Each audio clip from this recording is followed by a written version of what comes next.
sustainer on, it works whatever position you got your pickup switch in. Without the sustainer, normal, but if you switch the sustainer on,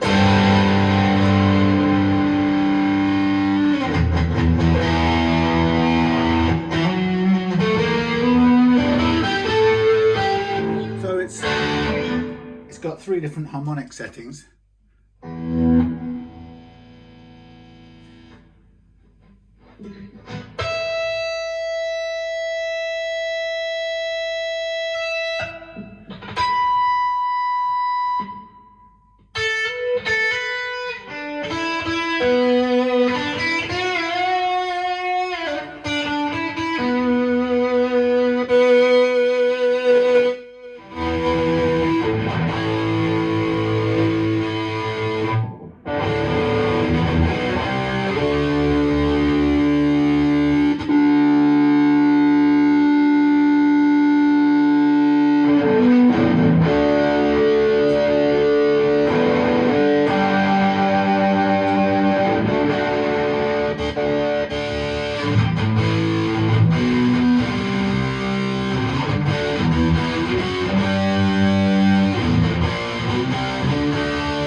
That's the sustainer for you. Obviously not demonstrated by somebody who can play that sort of stuff or much stuff, but anyway, the Burny Les Paul doesn't really call itself a Les Paul. It's interesting. I remember seeing one before and it called itself a Burny Super Grade or something, and it was trying to make the letters Super Grade look like Les Paul on the headstock, so it was a kind of a definite attempt to be a Gibson. But the point is that they make very good ones, and this thing's a snow white beauty. Look at that thing. It's got to be over 10 pounds or very close, and it's Chinese made, as they all are nowadays. That is a big beast of a Les Paul with the thingy Fernandez sustainer in there. So what you use that for is anybody's guess, but actually I can see that kind of hanging on in some big rock and rolly numbers, you know, some big heavy numbers. So what are we here for? Oh, that's interesting. Just looking up under here, I think we've got a fair bit of paint splash up the front of the nut there, so I have to watch out for that. I'm going to replace it with a, no, not like that, I'm not, an adjustable Tusq nut, which is Malcolm and Mine's favourite style thing. But there's the Burny logo, this time without the super grade thing that used to be on there and other models. But it's you know, it's just a good quality big heavy white Les Paul style guitar. Sorry, it's not a Les Paul. Not trying to imply any connection between this model and the Gibson brand. That's funny enough. I've just been what have I been doing? I've been listening to reading. That's what I've been doing. I've been reading something.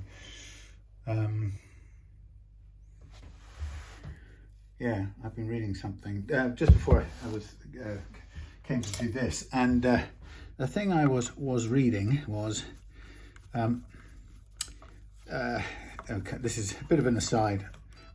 Is it an aside? Well, yeah, it ties up. So we're thinking about copyright, legal things, online things, defamation. But hear me out. So the thought about the Gibson, you know, thinking about Gibson's protection of its trademark, in inverted commas,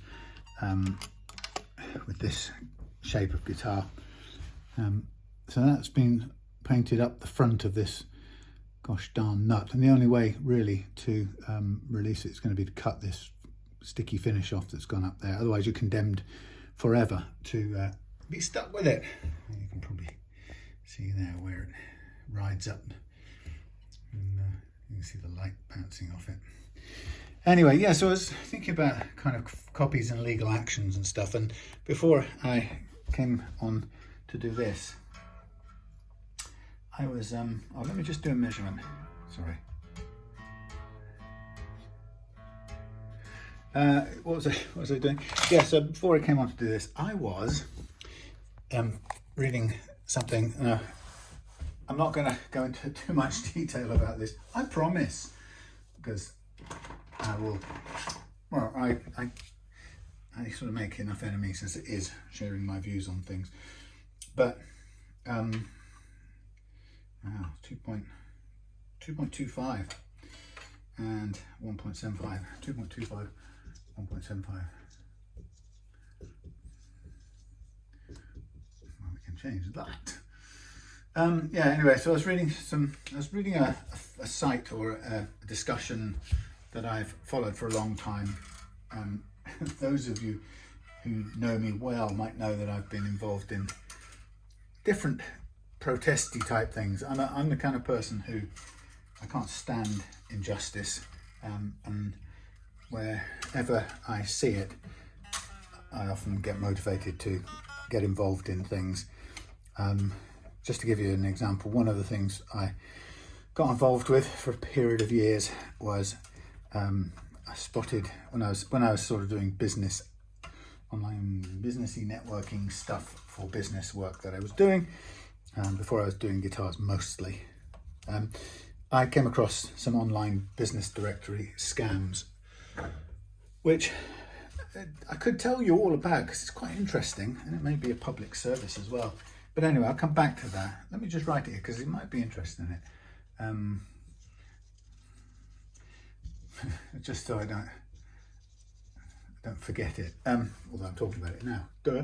Anyway, yeah, so I got involved with some business directory scams, and I wasn't telling you about that for any good reason at the moment,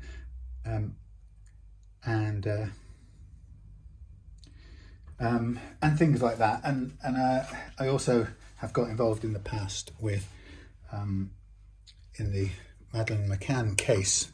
When I say involved, just interested in and very, very deep into the research, shall we say. And anyway,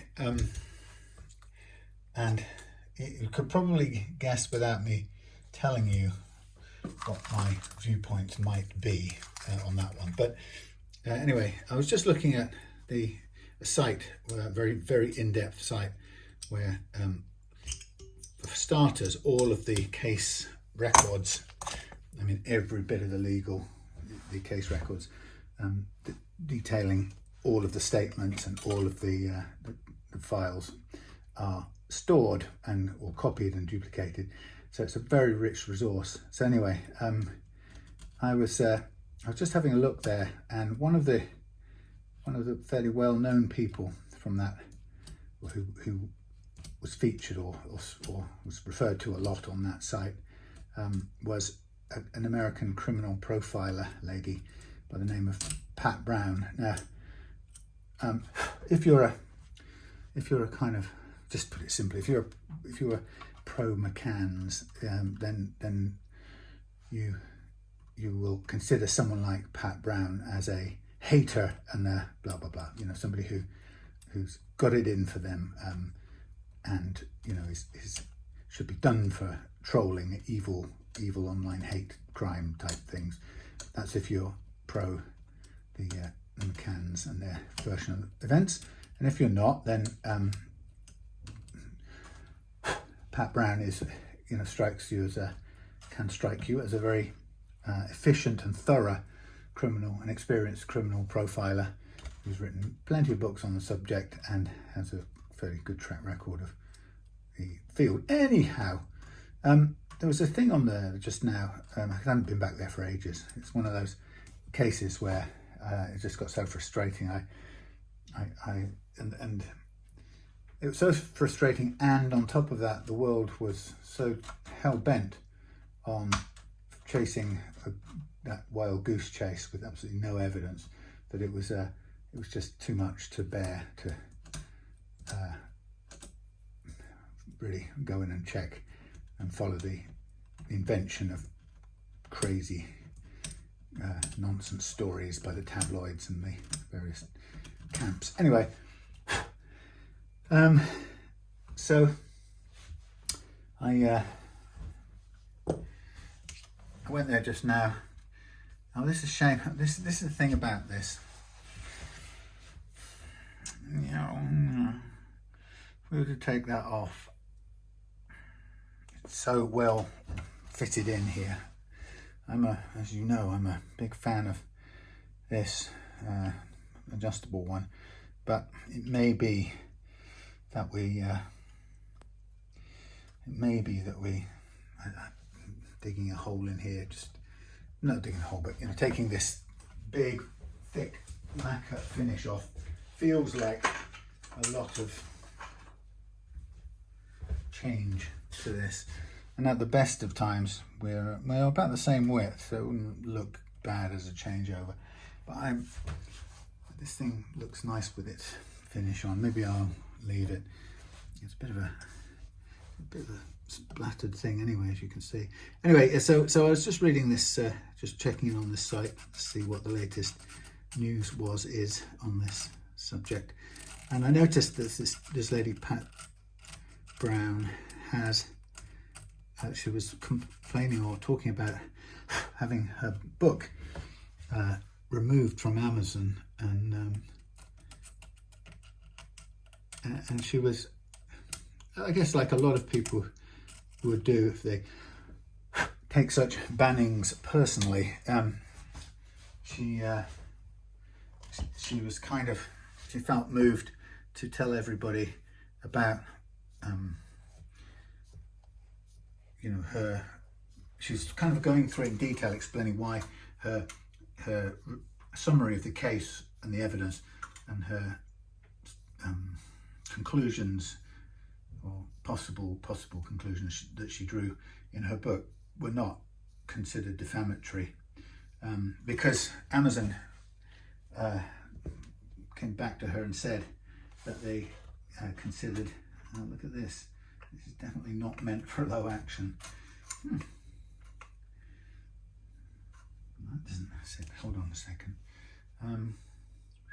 We're on the, so this is one of the challenging things, where these bridges basically, or this geometry doesn't want to be any lower in action. And actually 2.25 on low E is a bit high for my customers. So anyway, so the issue was about defamation, and apparently the McCann's legal people had, as they do, they find any book that mentions the case and issue a kind of cease and desist type thing. And so what Amazon had done had immediately taken down, and their response was, and this is the interesting bit, the McCann's Carter Ruck solicitors have contacted us and told us that your book is considered defamatory, therefore we have taken it down.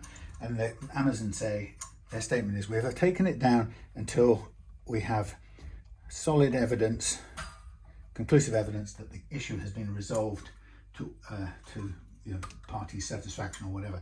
In other words, we don't want to take any risk at all of being stocking on our digital shelves a book that may or may not be, maybe considered to be defamatory, which is interesting because what Pat Brown immediately sort of went off on was this idea of wanting to try and prove, thinking what she had to do to prove her book not defamatory. This is so impossible to move these things, even with slack strings. They're not a very nice design, and then you have to use a little thing like this. Where are we going? We're going backwards. Yeah, anyway, so the position of Amazon is to not allow it to be on the shelves unless they can prove it to be non-defamatory. Anyhow, so let's say Pat Brown, kind of her natural instinct is to argue why it's not, and so on. And what I thought was most interesting about it is actually Amazon don't really care whether it is or isn't defamatory. What they care about is any risk at all. So their position is going to be, absolutely default position is going to be, we're not touching this with a barge pole until ... And so without any investigation, and of course this is the bit that Pat as an author can't understand, she's sort of really doesn't seem to be able to understand, is that Amazon have no interest in hearing from her and contesting which, you know, what the evidence is, or who's got what, and you know, who can provide what. You know, it's too much. They're not interested at all. Amazon are, all they want is one statement, you know, that it's resolved and that it has there's no contentious issue unresolved.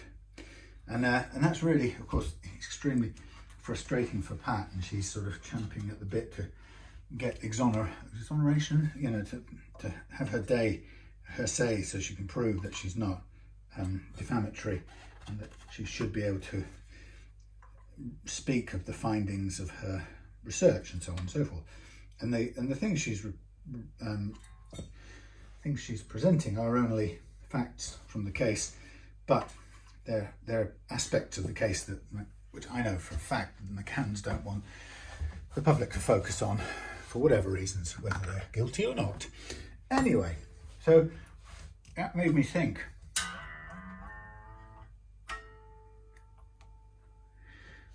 Of the situation that happened the other day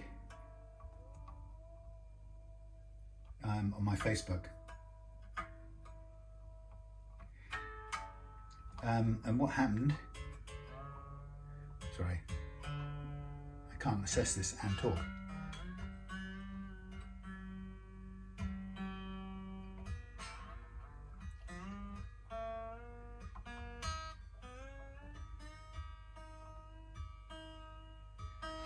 Yeah, so what happened the other day was I posted some images from my usual typical day's work, and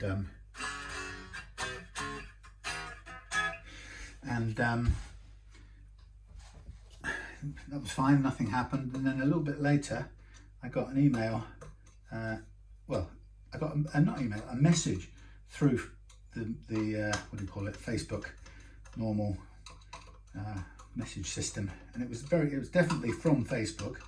It was an internal type message, and it said, I'm afraid we've removed your post because one of the images in there, or we've removed this image or this post because this image, or the image they presented to me, breaches intellectual, no, what did it say? Trademark infringement.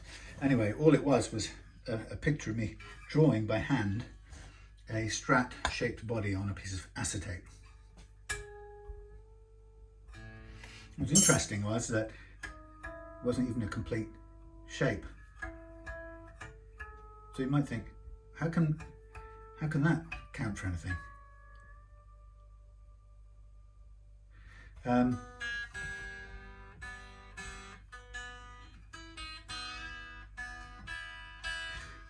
Now at first I thought it was one of Facebook's algorithms screw-ups, because a while back I had a picture or a post cancelled because, or what do you call it, deleted, because Facebook's algorithm thought it was a pornographic image. And you'll laugh when I tell you this. It was a shot of a clamped piece of tone wood, for want of a better word, and it was clamped, and there was Type Bond 3 dripping down the sides of the wood, and the filthy-minded Facebook algorithm decided that it was a sexual image and struck it off. Told me off for being disgusting. Disgusting. Anyway, so that was that. I don't think I don't even remember. I just laughed it off, you know, just like, how ridiculous can you be? But that's what it did. So I tried to imagine, was this thing the other day the same sort of thing? You know, had an algorithm. So I tried to think, well, that's a bit of a long-winded thing, you know, going around with a very vague Stratocaster shape in its algorithmic memory, and then somehow managing to kind of ally it with a half-finished drawing and go, see, you're copying a Stratocaster, you naughty boy. And then I thought, that's just can't be. And then interestingly, somebody quite rightly pointed out that there was no offender don't own there's no trademark issue regarding the Strat shape anyway. So even if it had been a whole Strat shape, it wouldn't have fallen foul of anything. Anyway, it wasn't. So the question sort of was in my mind, thinking, well, what actually happened there? And I wouldn't have known, except for straight afterwards, while I posted about it, and you know, people are always interested in that sort of weird thing that happens for their own reasons, you know, for the pages they run and so on. Anyway, posted about it, and lots of people commented and said, wow, Facebook, they're terrible, and the algorithm this, and Big Brother that, and all the normal sort of responses you might expect. Anyway, but in amongst those responses were a couple of people dropping by and saying, oh, well, somebody else I know has had that problem, and they got this guy to fix it. He's great at sorting out that problem. Get hold of him on Instagram, and they left his contact details on Instagram. Now, the thing that struck me straight away about the person doing that is, who was it? The first one was a middle-aged white lady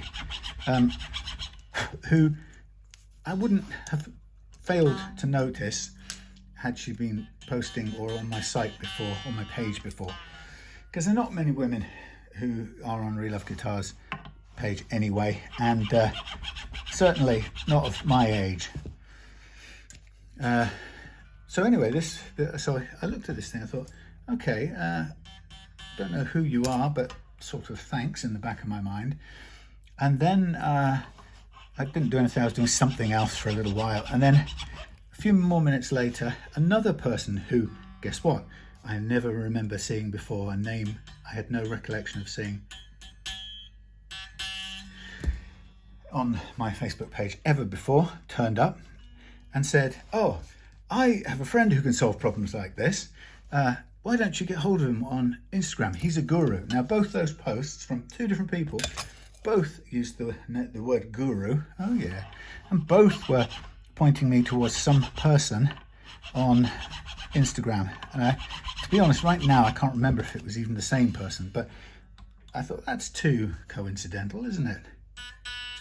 And then a third person came along who I didn't know and had clearly never been on my page before, but turned up in time to help me go and get some help from this guru who knew all about fixing this issue. And it was obvious by that time to me that this was a scam.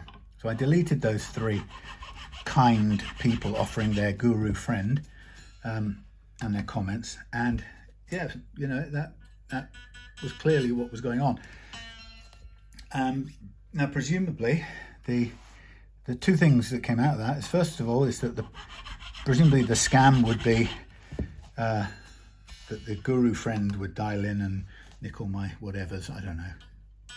But some sort of scam like that. The guru would help me stroke themselves to my money, or good luck. So that was obviously some sort of scam. But the important bit was, the bit that really interested me, is how it got deleted, because it wouldn't be a Facebook algorithm, and it wouldn't be Fender policing anything, because anyone notice there I used the B instead of the high E because I'm talking. So it wasn't Facebook, and it wasn't the algorithm that found it. So how did it get? Because it definitely got banned, removed, and that strike, if you like, still stands, because I've got no way, absolutely, almost, well, I spent quite some time looking for a way to counter it or contest it, and no surprise that I found no way of contesting it. So whatever mark it put against my name for infringing trademark, it stands. Now remember that it stands, okay, even though there is no Fender actually going around making complaints about people drawing the shape of their guitar. So the important part of this little story is, it's a scam, right?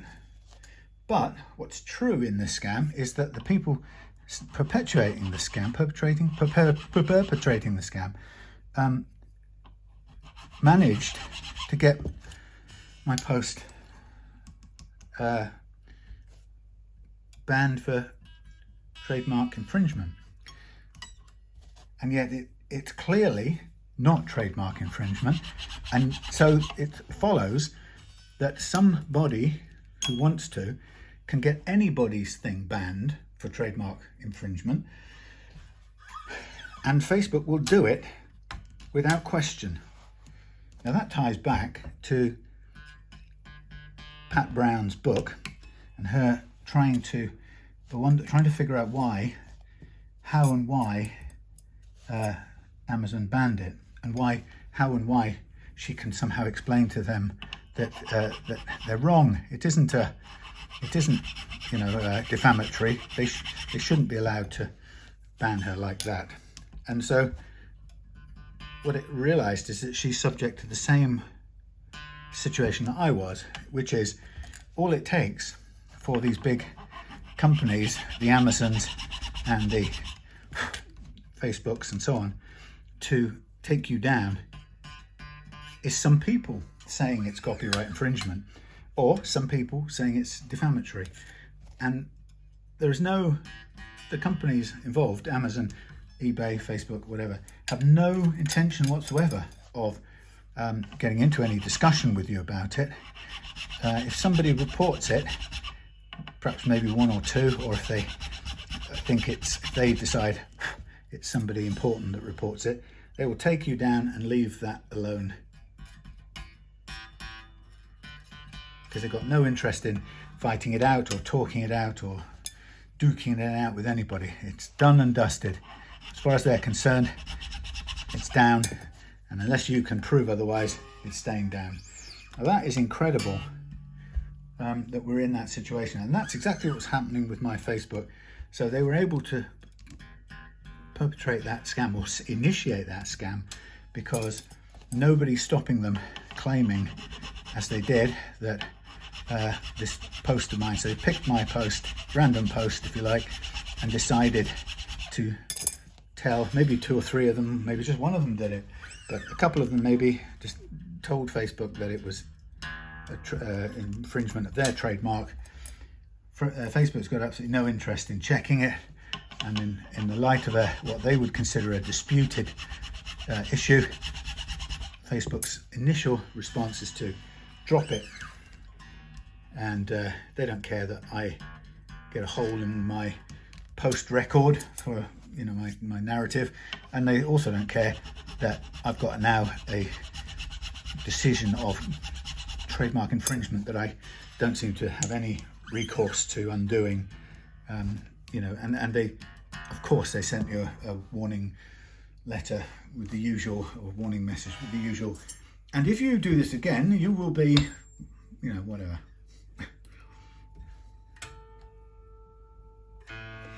So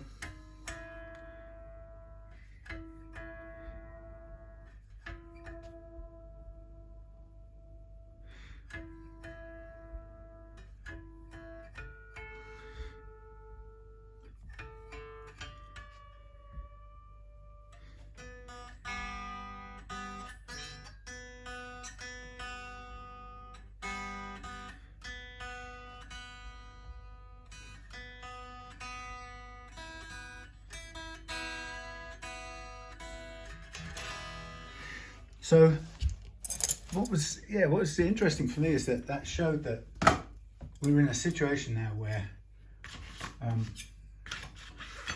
think about what it really means that anybody who wants to shut you down using any of these platforms, sorry, rubbish camera work, oh boy, anybody who wants to shut you down using these platforms can do so by reporting you for copyright or trademark infringement, for example. And when they do it, you've got no recourse, and Facebook take it down. So can you imagine a world in which nobody on any of the big sites or platforms will show anything anymore because they're playing it safe? Now, anybody who uses the internet and makes any content for either Facebook, YouTube or anything already knows that these platforms are driven entirely by their aim is to keep it palatable for their advertisers, and so anything controversial is demonetized, and at a drop of a hat they will happily ban things if they think those things are in any way controversial and could in any way upset their paid advertisers in any or limit the amount of content their advertisers can advertise on. So, you know, the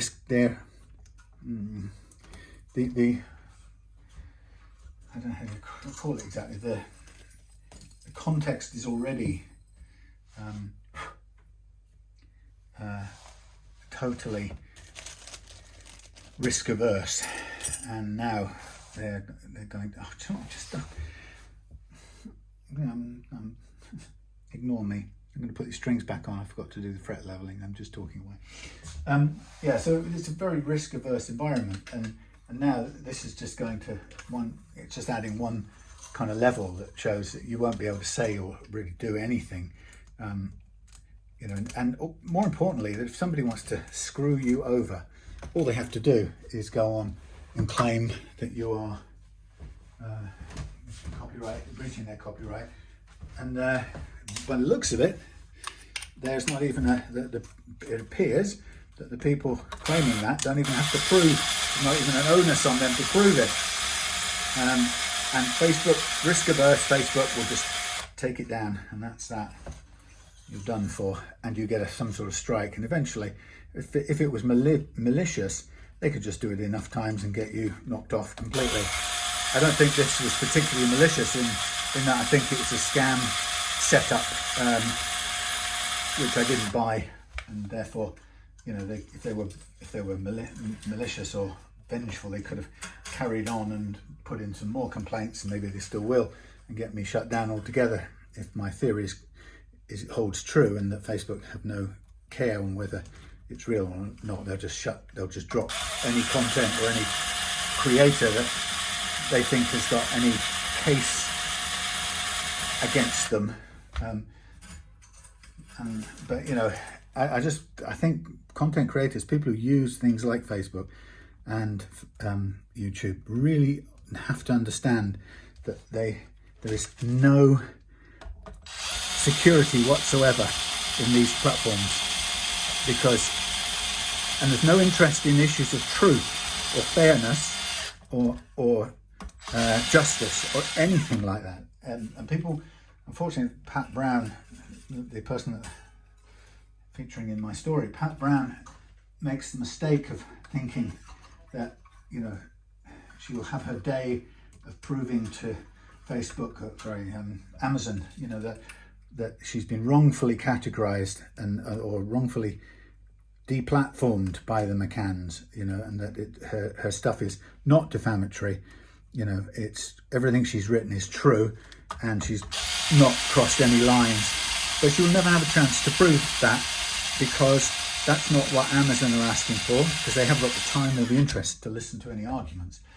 They only care, they will only listen when she comes with a court document saying the McCann's case against criminal profiler Pat Brown has been ruled to be her book of this title has been found at the High Court not to be defamatory, and therefore said person has a right to publish and sell her book wherever, whenever, whatever. And of course, that's not going to happen, because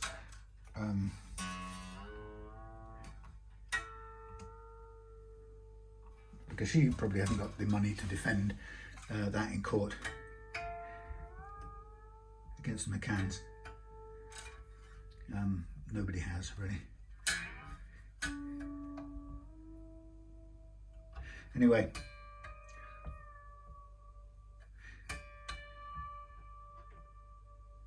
so I just thought it's an interesting similarity, or not similarity, but an interesting learning that's come out from both those little happenings.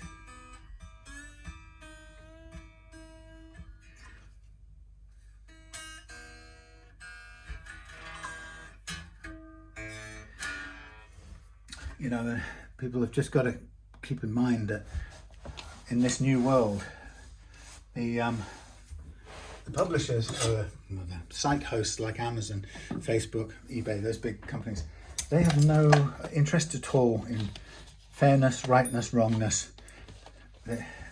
And I wish I should have gone and sent a message to this lady saying, you know, I understand your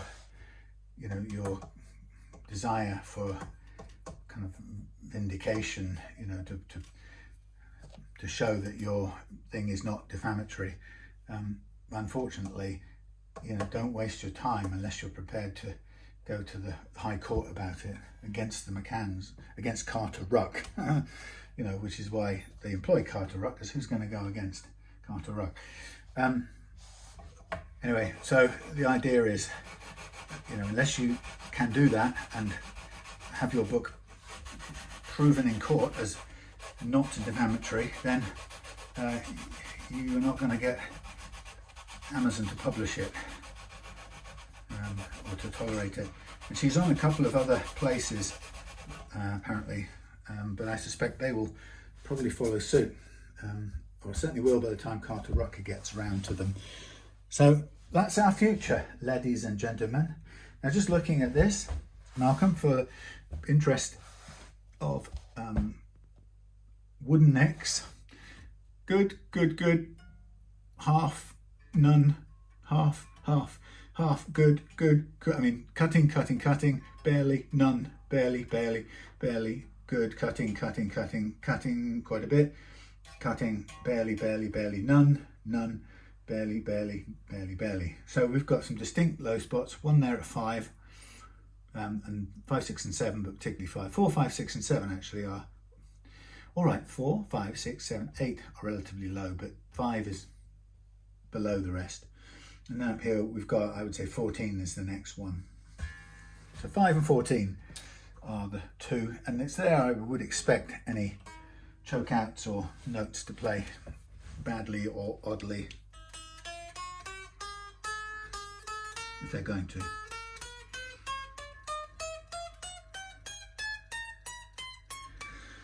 Well, that's good.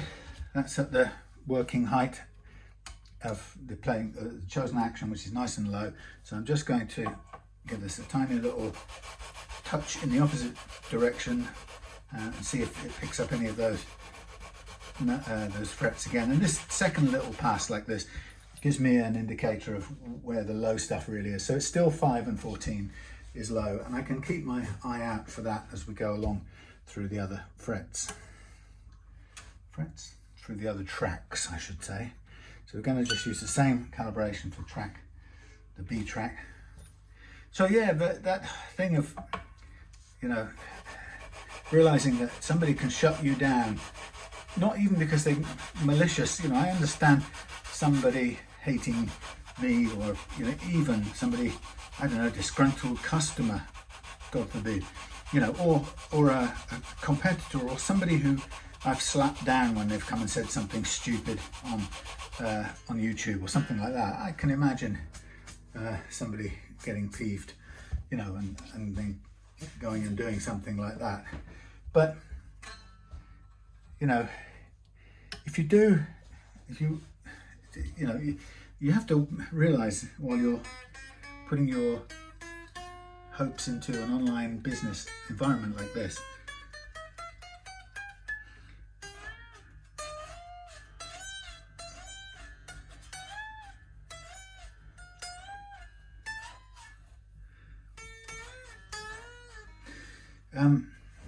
yeah, got to realize that you're not in control, and that somebody from the outside can stuff you completely, and there's no recourse.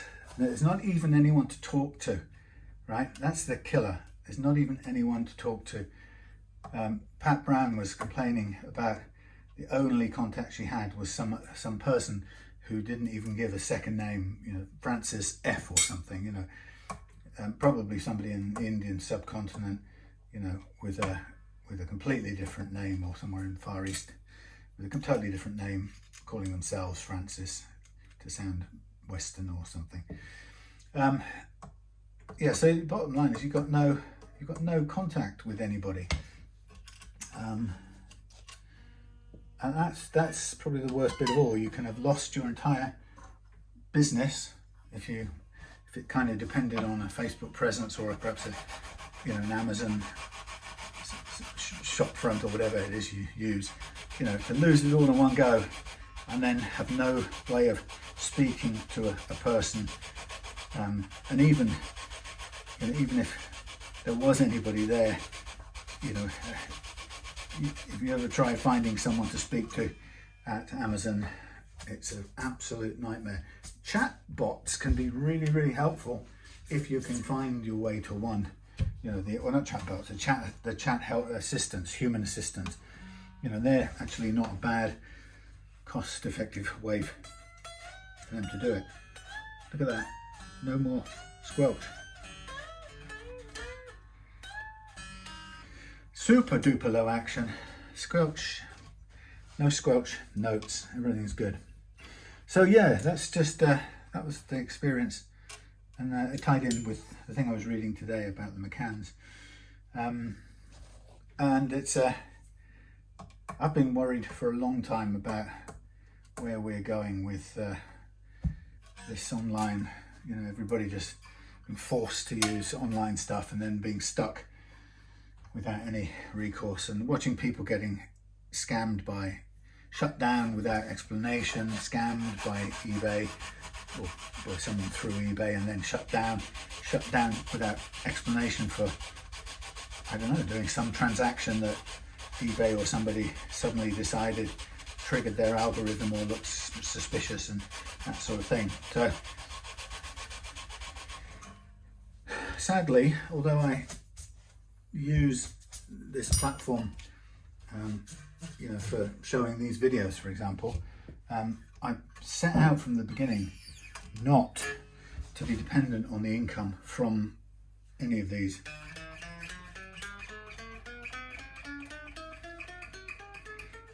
So if I'm lucky at the moment, lucky in invert commas, I might get 150 quid a month about these days in ad revenue from Google stroke YouTube, and that's a little, you know, a little bonus that helps. I'm not saying it's not welcome, but I could live without it if YouTube decided tomorrow that I'm some sort of international criminal and I deserve to be shut down, or if some malevolent person, you know, bombards my channel with complaints and accusations of this, that and the other. So, you know, I could afford to live without the ad money. it would be a shame to lose what I use YouTube for, which is somewhere to unburden myself, which is a place to show my wares, if you like, or you might, in businessy terms, you might call it a marketing funnel. But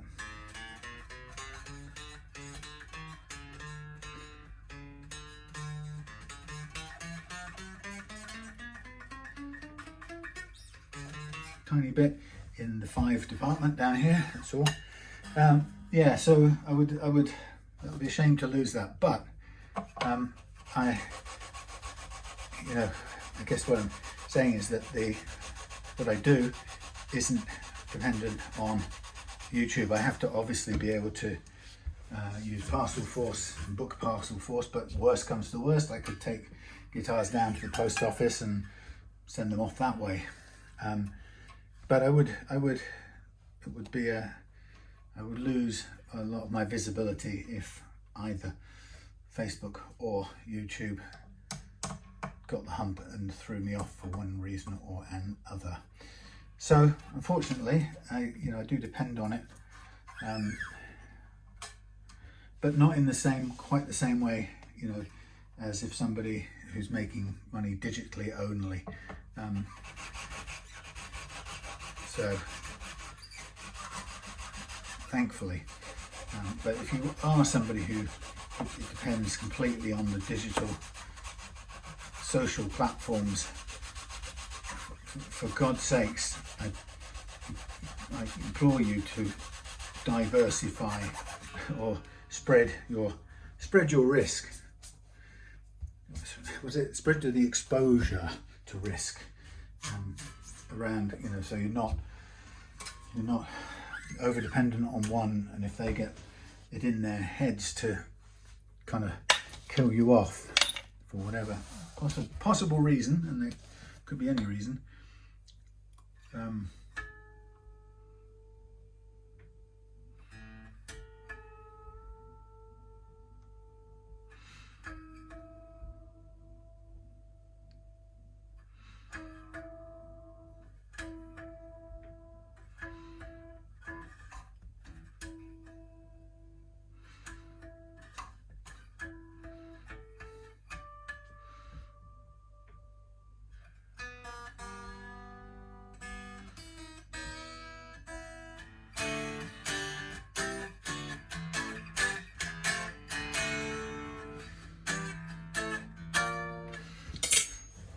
Good. So yeah, anyway, that's just a little thought, a little experience, observation. Don't become dependent on them. It's terrible. I don't want to. Anyway, so I was going to tell you about another little aspect of my previous experiences. Some people quite enjoyed my tales of the early days of computers. I'm sure it made some of you feel old. It certainly made me feel old, because I am feeling old. And actually, if anyone liked that tales of my computer days, just memories of the early days of computing as it kind of hit the world of business, I also discovered a fantastic series of programs perfectly preserved on YouTube called Computer Chronicles. So I've mentioned it before, but if you like that sort of trip back, it's a little bit sharp. I'm going to soften these edges off. Yeah, if you like that sort of looking back to when it all began, and perhaps because you were there at the beginning, or just because it's fascinating to see how it all began, then try out the Computer Chronicles. It's a sort of American-made series all about, made at the time.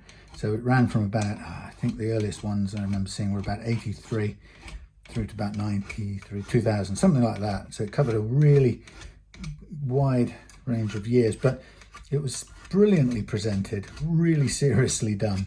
These people took so much time to produce this program and research everything, and fabulous detail. So I highly recommend it. The Computer Chronicles, an American, looked like a weekly kind of computer technology show, right there at the beginning. So you get to see all of the original IBM PCs and AETs and XTs, and then the sort of compact laptops and the Mac Plus and Mac Classic and Mac 2s and Quadras and all the everything that came up they covered, every subject, everything about this new dial-up internet thing. And anyway, brilliant program, highly recommended. But having told some stories about that,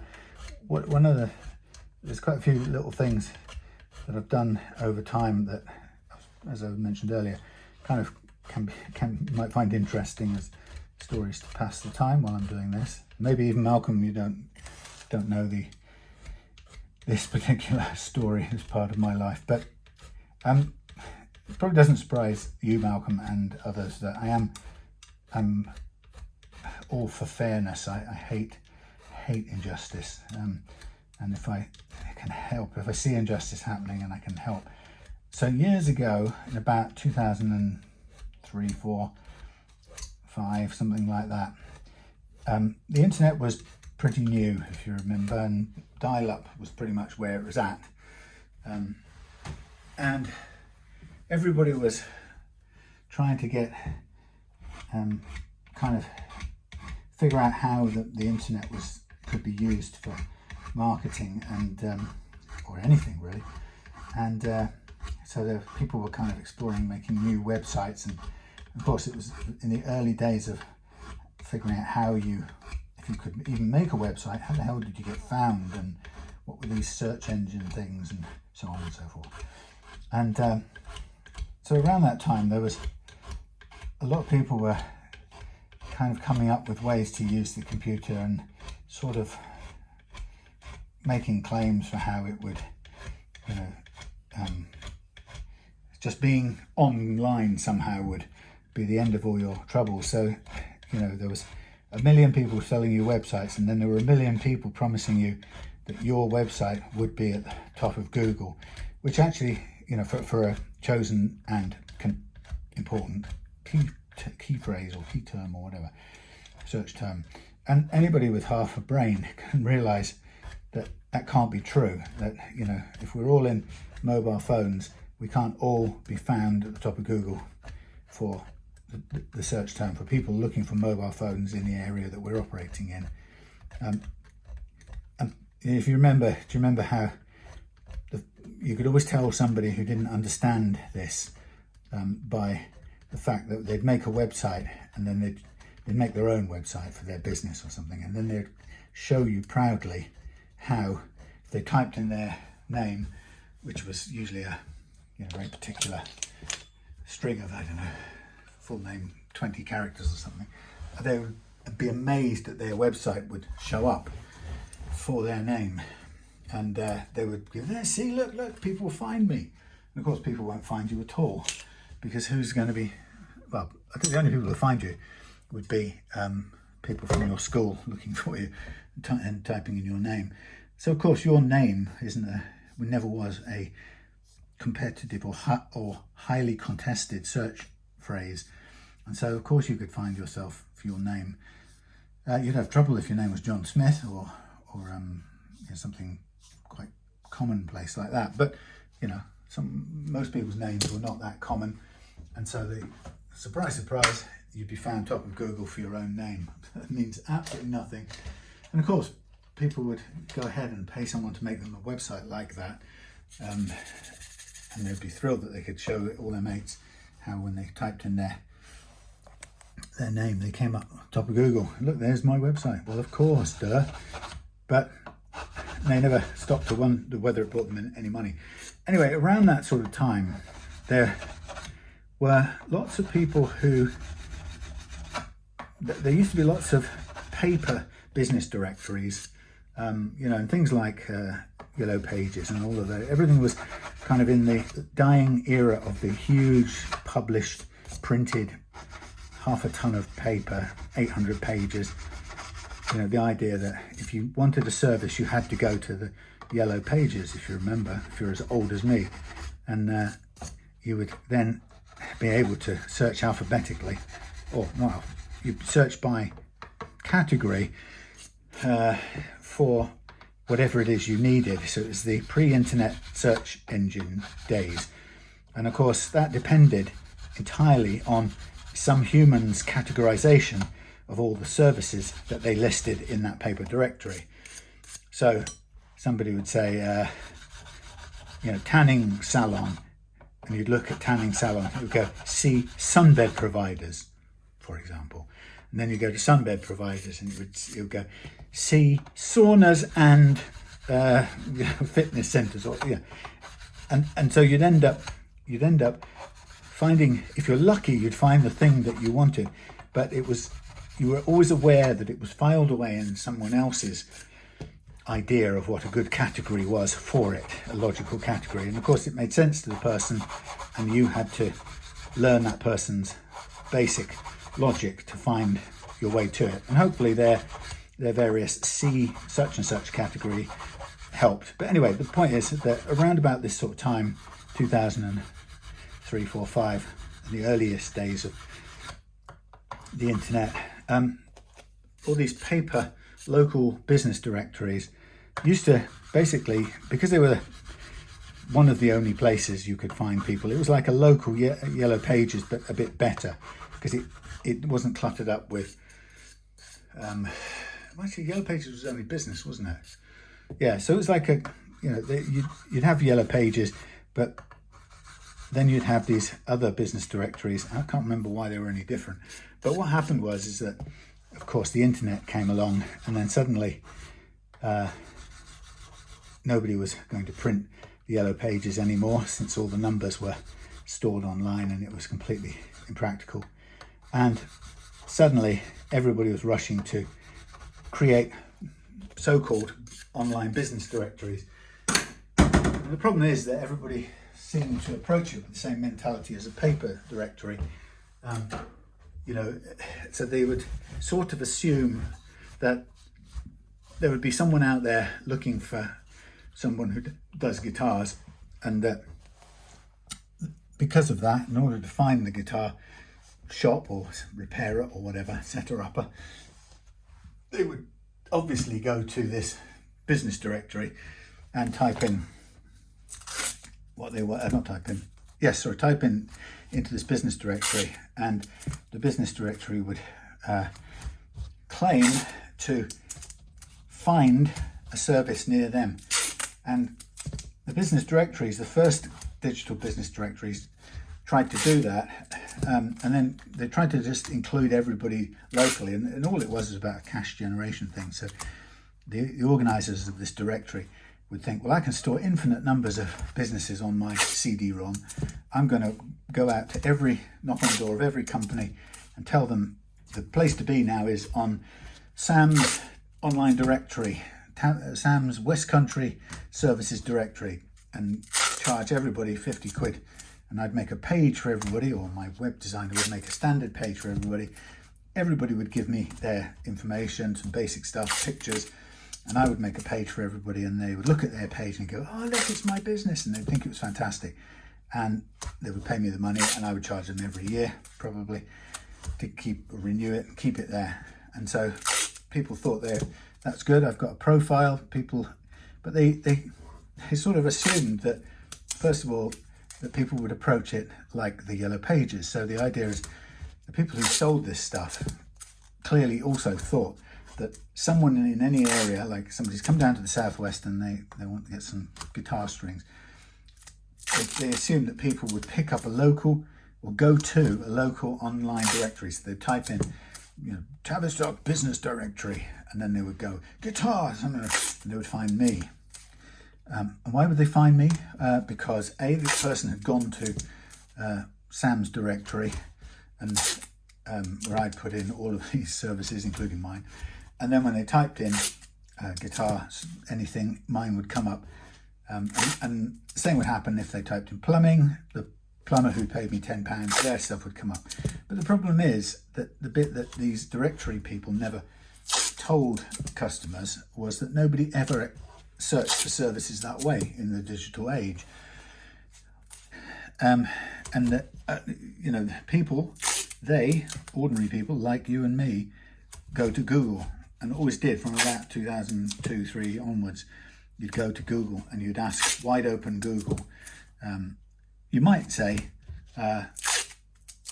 list of, you know, what guitar shops are there in the southwest or near Exeter or something like that, and Google would go and find, look in its databases, and the things that were in Google's databases were only there for one of two reasons really. One is because you'd paid Google as a directory, because Google was the all-powerful one, so if you're going to pay anyone to return your business name in response to a search, you might as well pay Google, since they ran the show, rather than John Smith's, Sam Deaks's Southwest Business Directory.net or whatever nonsense I might call it.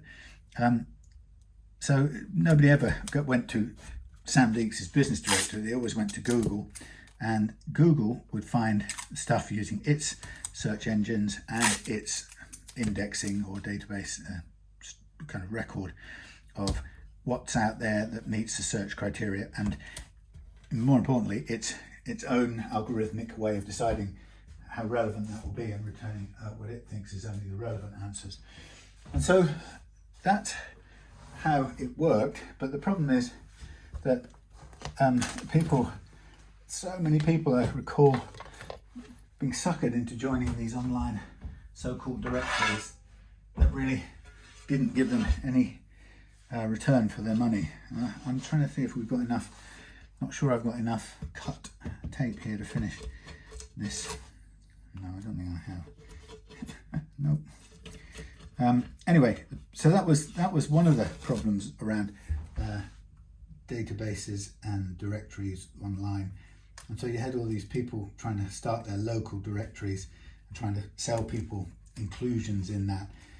So the reason I'm telling you that is that around this sort of time, there were a bunch of people who, understanding that this was what people did, there were some scammers who kind of anticipated that, and they basically went to they went and sort of basically bought directories from, I suppose, equivalent of the electoral register. They bought a load of business listing directories at a price, and they made a database that they called a business directory, and they populated them with all these business names, and then they contacted all of these businesses that they had loaded up into this directory. Remember, this being a kind of directory that would be absolutely useless to anyone to be a member of, because it would be far less, even if it worked as an actual directory, it would still be suboptimal compared to Google,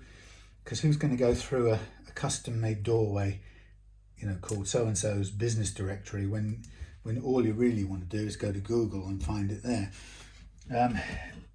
because it's like a closed world inside of that. If people did go and search for things inside John Smith's directory, you're limited to only the people who populate that directory, and that's a fraction. Anyway, so the smart scammers realized that people in all small businesses were always desperate for exposure, and they harnessed that to a sort of naivety about how the internet and directories worked. And they loaded up their directories, created their directories, and filled them up with businesses from all over the country, hundreds and thousands, in fact millions of businesses. And then they mailed out to every single directory, every single business who they'd put in their so-called directory without any permission. Didn't have to have permission, it wasn't illegal. But they would send out these emails, and the emails would read something like, hi, not too late to renew your listing in our fabulous business directory. Update your information for free. Confirm your business details and update your current information for free. And then, so it gave the impression that you could go and do that and it wouldn't cost you anything. And then as you did it, there was a whole page with tons of tiny small print, because the scammers knew full well that nobody ever read any small print. So they filled the whole page with small print, and the small print in faded letters, believe it or not, actually said, I hereby agree to pay €1,000 or €995 a year for minimum of 3 years for my inclusions in this directory. This constitutes a legal permission or agreement. You know, I have struck a formal agreement with you. And so people who were these small businesses who were running their own businesses would see this and go, oh great, free directory listing, and their heads were currently full of directories because people all over were bombarding them with offers for these world within world business directories, which, as I've said, were completely useless, but people were still falling for it. And so they would fill in their so-called details, or update their details, or tick the box saying the details are correct, and send it back, and nothing would happen.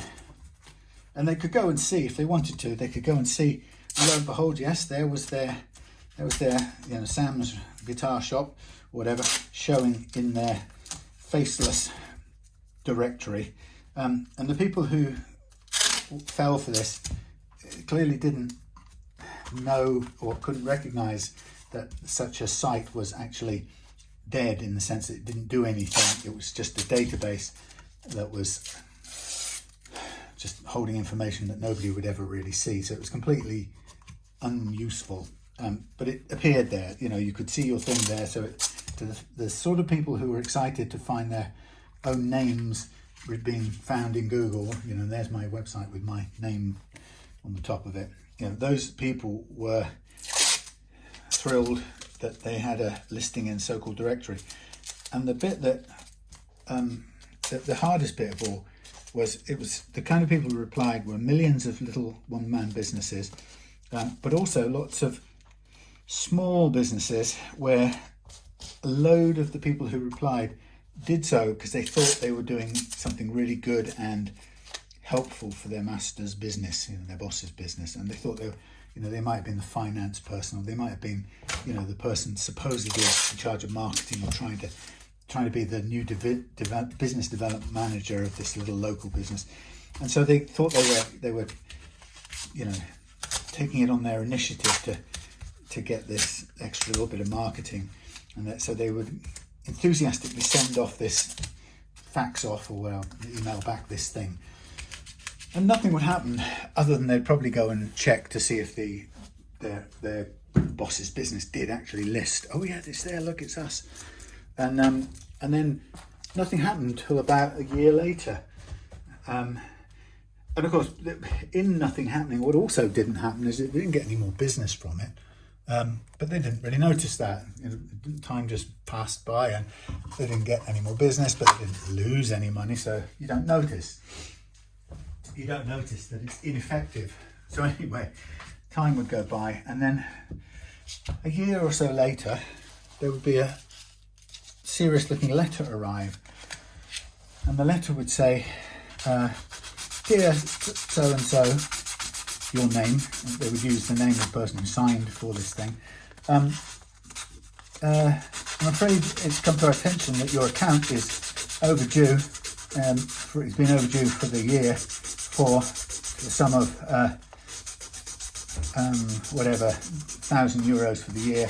And it would usually say something like, because you've failed to pay for this, now the whole lot is come due, I'm afraid.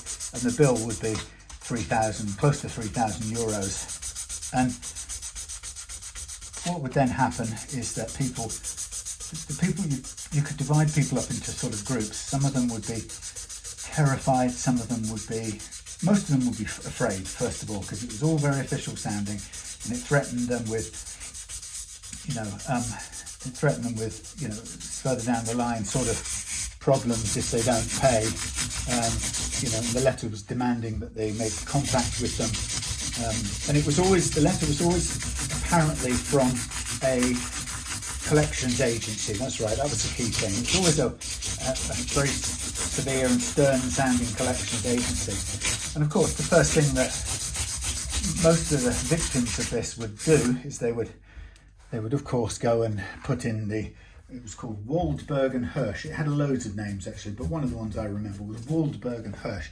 Nice sounding, Jewish sounding lawyers, you know, kind of racist swines, but anyway, they did that. And so you go there, the person who was scammed would go there and they'd get to that waldbergandhirsch.com or whatever, and you'd see this kind of solemn looking website saying collections, we work for our clients and fight to get them there, what's owed to them, yada yada yada.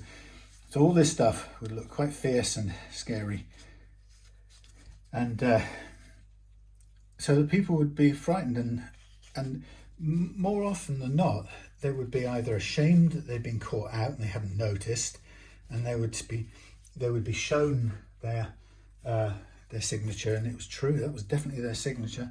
And what am I trying to do here? 332. Yeah, it would clearly be their signature, so there's no doubt that they had signed this thing, and couldn't be argued they hadn't. And they, anyway, so on and so on. And so what people did, various reactions, but one of them, you know, all of the responses that people had were shame, fear, depression, fear, sleepless nights, and so because of these various reactions, people took various routes in response. So some of them, like when faced with normal problems with debt or whatever, some of them ignored it and just let the demanding letters keep coming and piling up, and in fact they got more and more threatening, nastier and nastier as time went by, understandably, because the scammers knew exactly how to step up the threats and the bullying and so on and so forth.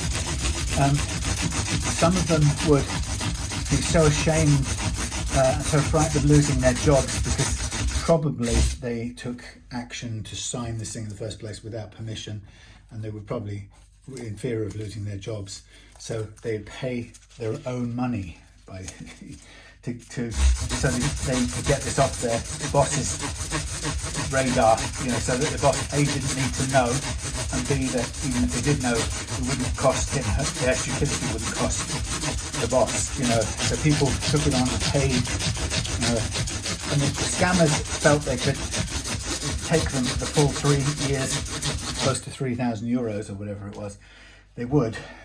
But often the scammers used to do this thing of, right, look, you know, I understand you didn't mean to, and I'm sorry, but you did, and it's your responsibility. And then they would say, and in a gesture of goodwill, we were prepared to, just this one time, we will settle for 1 year's payment in full if you do it, you know, within 6 days, 7 days, whatever. And people would be so relieved that they would pay 900 euros, 998 euros, and they would write it off.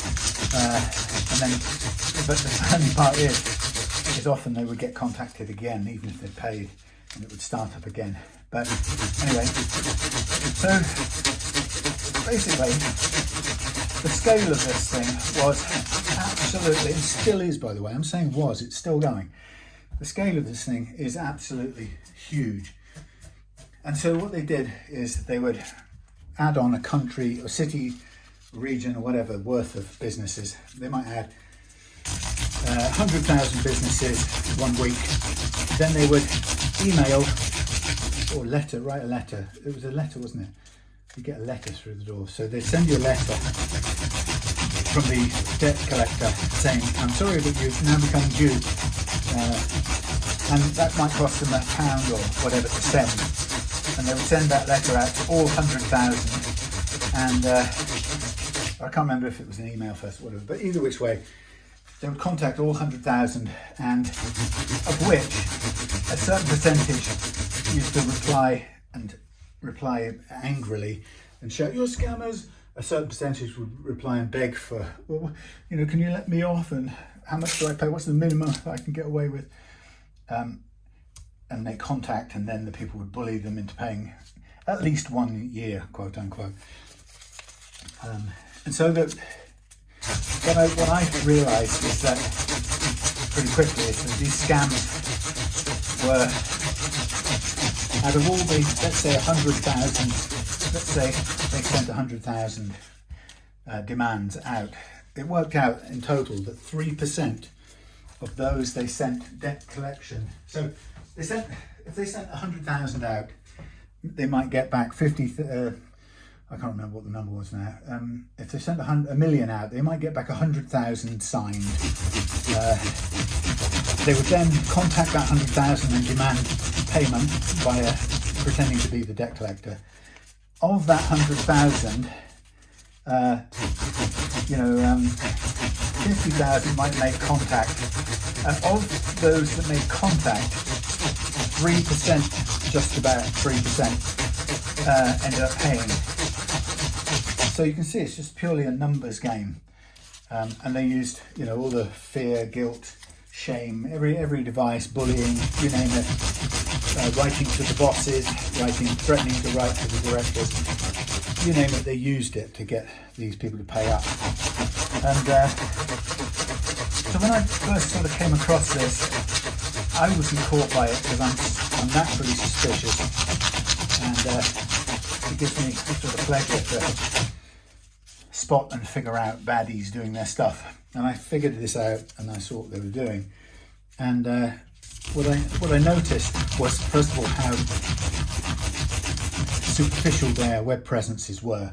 So that wasn't really somebody that either knew much about websites or didn't know much about credibility online. So they didn't do the things that I would have done to make my scam site look credible, because I would have anticipated the sort of things that would give away to me, people like me, that it was a scam, and I would have taken care of those, but they didn't, because they contemptuously thought, well, most of the people, the stupid people won't get it. So anyway, so I realised that they weren't very savvy with the web stuff, and they were definitely old paper-based people just using effectively emails and online directories as a quick scam, or probably an evolution of their original scam, which was a paper-based one.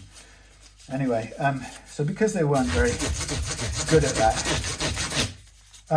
what I really realised is that it was pretty easy for me to. I had some blogs at the time that I was keeping on a regular basis, and they had fairly good Google visibility. Now, I wasn't an expert in that by any means, but I blogged, and my blogs were active. Anyway, it occurred to me that I could beat them to the top of Google for their company name. Why? Because it's not a very competitive search term, and if I just used my reasonably, relevant, high profile, active blog, and wrote posts using their Waldberg and Hirsch so-called debt collector's name, which I knew logically that everybody who got their threatening letter would immediately go and Google. I pretty much soon realised that I could put my posts in front of theirs, and so that even if it arrived on the first page, even if it was only down at the end of the first page on Google, which was usually the top of Google, it even came before their own stupid indexing, because they were hopeless and didn't invest anything in it. So for a long period of time, my blogs about these scams got in the way as soon as some poor office lady went to research these terrible, brutal debt collectors who were threatening them. They would find straight away, have you been scammed by this or don't be scammed by this fake debt collector, Waldberg and Hirsch. And then I would write a long post explaining how the scam worked and what to do, i.e. nothing. And I explained the psychological mechanics of it. And it was really incredible, actually, that aspect of it, how when good people are attacked by cruel, criminal people with no compassion or empathy for other human beings. You might call them sociopaths or psychopaths even.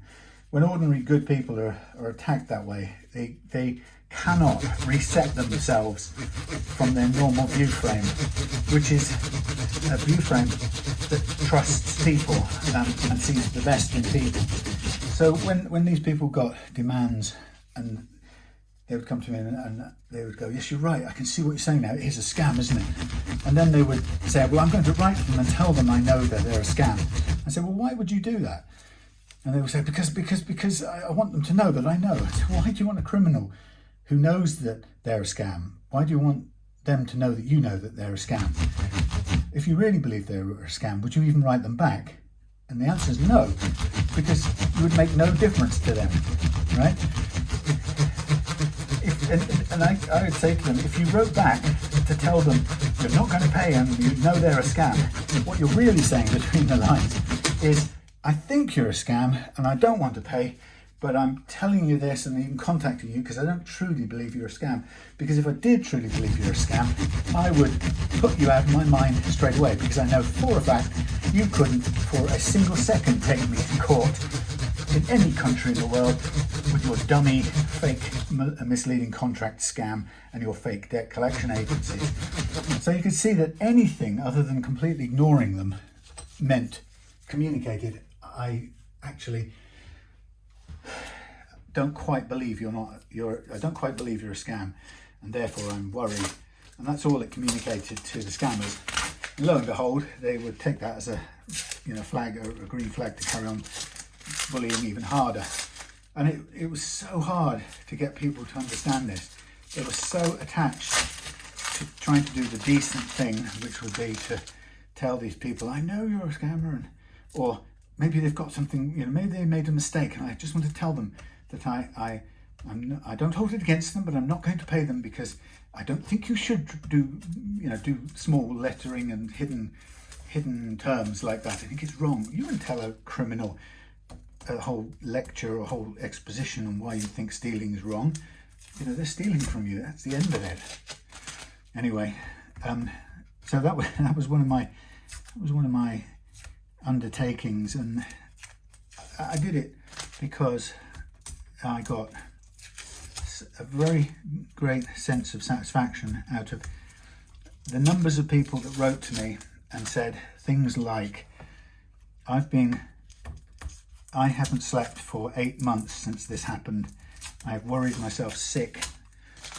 I've paid them once and they still are harassing me for another 2 years. And I beside myself, I literally can't sleep. And you have finally set my mind to rest. And I can't thank you enough. I've had the first good night's sleep in 6 years or some such. And to know that something you did took some time to do carefully, and put some thought and effort into it, and took some risks, because those people are proper criminals, and they very much didn't like people like me messing up. I worked out that I probably diverted what could have been close to £750,000 that was destined for them away from them, judging by the traffic numbers to the website, and on the basis that most of the people who found that site would ultimately not pay because they would understand finally that it was a scam. But that was just a little story from the past, and I tend to get stung by things like, well, not stung, but I sometimes can't stop myself from getting involved in things like that where somebody's being mistreated and scammed. I hate it. I does. So if I can put it right or play a part in putting it right, I do's. Now, cleaning this guitar now, I'm going to end up moving the darn, I might as well take them out now so I can clean up. But you end up moving the action, so you've got to reset the action again afterwards. So it's the way it has to be, but we have to do that just to get everything cleaned up. Anyway, so that was my directory scam story, but they're still doing it. Funnily enough, I haven't really checked much recently. There is I did what did I do? I co-admined a Facebook page helping people, you know, but I just ran out of time to say the same thing again. I mean, Facebook's not very good for pinning resources and stuff, so you tend to have to repeat yourself if you're helping people that way. But anyway, so, but they're still, I believe they're still doing it. I still hear people, I still get notifications of people who want to post to that group, and this, you know, the things they post are the same. But it gave me a great deal of satisfaction to help people, but also to interfere for no benefit or gain, just to do something because it's the right thing to do. And I got called once by somebody who had worked for them, and the way they work, well, they did then, they probably still do a similar version, but they worked out of Cyprus, and they because the laws were very slack and would permit them to do all kinds of bad things. Actually, they were out of jurisdiction of the kind of European law. So what I'm going to do? Oh yes, I'm going to change this thing. So I'll carry on talking while I change the. This is intermittent fault in here. So yeah, I would. They would basically set up in Cyprus, and they would employ 20 or 30 people from around the world who could speak different languages, and usually multilingual people, actually young people. And this really cheesed me off. So these youngsters would take these jobs, and people would obviously say to them, well, what you got to do, see, is we're a directory company, and these people haven't paid, so you've got to, you know, call them, and it's their fault. And actually they did a whole set of training on these people. You could tell in the way that they referred to things, and they absolutely, there was a really sanctimonious guilt. It's your own fault, you're too stupid to you know. There was always a massive overemphasis on the people you know, accidentally signing the thing, and therefore it's your own fault, and you should just pay up and accept that you're stupid and you didn't look carefully enough, and you know, no sort of thing. And so they train these little swines. Oh God, this is what I didn't want to have happen. So we've got practically no leeway in terms of wiring here now. I've got to extend this a little bit to be able to get the next switch in, although it's a tall switch and it's a Switchcraft switch. It's a good quality one, but I can never remember which way around these damn things go. That's the out, that's the ground. Is that the right way? Yes, that's got to be the ground, hasn't it? The body of it is the ground. Of course it is. Left and right, connection left, connection right. So that's the output. Yeah, so they would hire all these youngsters, and they would sit in the call centres in Limassol, Cyprus, and then they would call all their, you know, whichever language they had, they would call people in that country, and they would bully them. Basically, they were trained on how to bully them, poor people. And so one day how did it happen? I named somebody, but how come I got his name? How did I have his name? Somehow I had someone's name. Okay, the problem I've got here is this is too tight. I don't have any room to extend this and get the put the new switch in. So somebody's done the switch up, pulled all the wires taut, and then hooked them all up, which makes a real pain now because I may not be able to actually change this over without, God knows what really, grafting on some wires or something. All right, so we have the wires coming through here. I'll try and get a bit more. So if necessary, what I'm going to have to do is pull the wires out here, attach some more wires, push them back through there, which is something of a pain in the thingy. Anyway, so yeah, so this person contacted me. I can't remember. No, this is confusing me because I can't remember. But the first thing I'm stuck with here is I can't be sure I can get this out. Sorry about this. I'm going to have to extend this. There's nowhere near enough wire to get through. God. Right, so I'm holding on to that, and I might as well put the wire back in there, a screw back in there. Yeah, anyway, so there's a bloke that contacted me, and he was, I don't know how it came, but I named some of the people who were involved. I found some people. I did that thing where you kind of, I suppose I just did a bit of social media, what was social media at the time. I did some careful research and I identified one of the guys who was doing this calling and scamming. And I named him because I knew it was absolutely certain it was him. And he contacted me and he said, oh, I don't do it anymore. I stopped doing it and blah, blah, blah.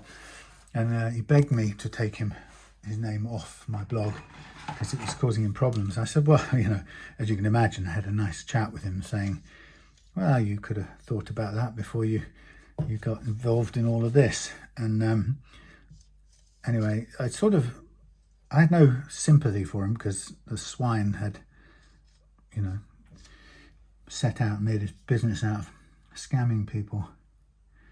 I'm looking at this switch and it's not even a standard switch. Oh, it's not wired in a standard way. When the two middle parts are not joined up. Now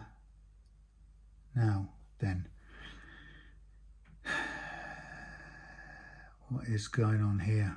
Oh lordy. Oh Malk, what is this wiring I am seeing with my eyes? Okay, that is, we've got four wires going to there. So we've got green, red, white and black. Push that down. We've got so these are separate, they're not combined. So we've got green, red, two whites, white and black.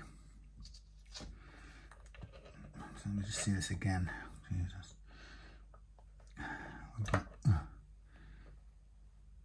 that's the sustainer going to ground and to the neck. So these two go into there, and that's out. Let's see, maybe I do, maybe I don't. Oh lordy. So this is black sheathed. That is two whites. That's white 1 and white 2. Then we have red and then green. So the last thing of all I want to do is have to really have to add on wires to this. So let's see if I can do it without, but it's unlikely. Yes, anyway, so this guy was begging me not, to take him off, and he changed his ways and he left it all behind and he was no longer doing that sort of thing.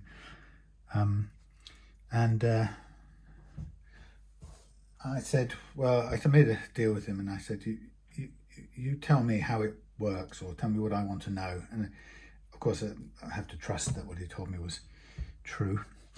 I know this is even worse because it's got, this Switchcraft has the lugs on different sides.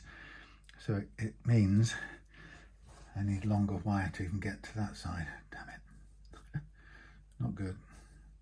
Anyway, so the guy told me that he told me that thing about, gave me the numbers of how many people he attacked with his team and how many paid and the sort of total percentage as it worked out, which was very interesting to kind of be able to calculate the amount of money they made all together. I'm just going to drop this in here now for a minute and see how far off I can actually get with this. I'm quite near the top, which means the wires have to be a bit longer again. So lordy. So if I'm going to follow this truth, we got, turn it around this way. Which way round is which? Oh, hellfire. We have different sides now. So we've got black sheathed. No, it's down. Oh, Lord. Let me try and work this out. This is a completely different switch setup. So if we're going to go, what have we got? We've got earth over there. We've got those have to be longer. Which is the longest? I don't know. These are the outputs. Do the outputs look longer? The outputs could be longest. So let's go that way.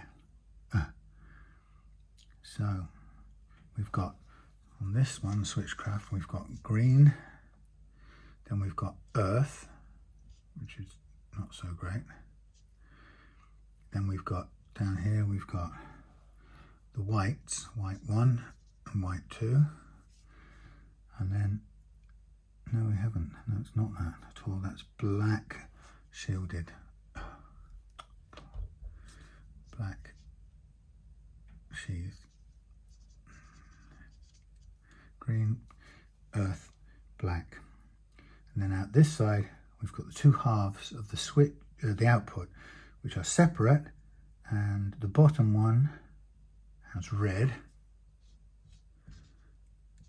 and the top one apparently is the whites, white 1 and white 2, white 1 and 2. So that's the top one. What is it?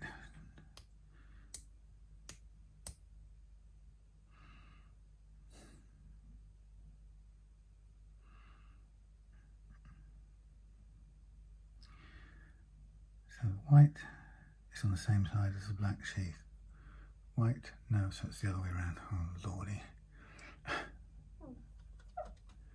Red, red, red, white 1, white 2. White 1 and white 2 is going to be on the same side as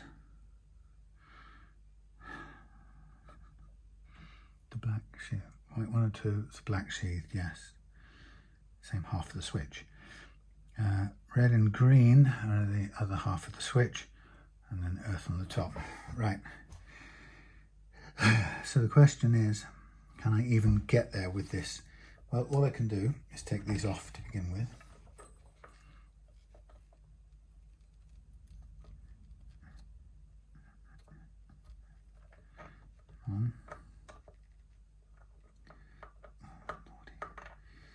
Such a nightmare. If necessary, I'll have to take out the pickup, or move the pickup and remove or add some wiring.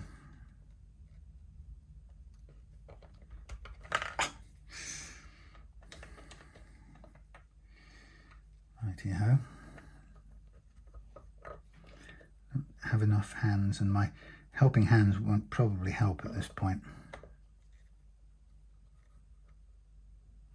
Sorry, I'm not very good camera work at the moment. Okay, so I have now a lot of loose things which look very mucky. Two whites sort of together. A green that's, see, look how annoying to have almost no access at all. The green looks like it's split in two, but it hasn't really.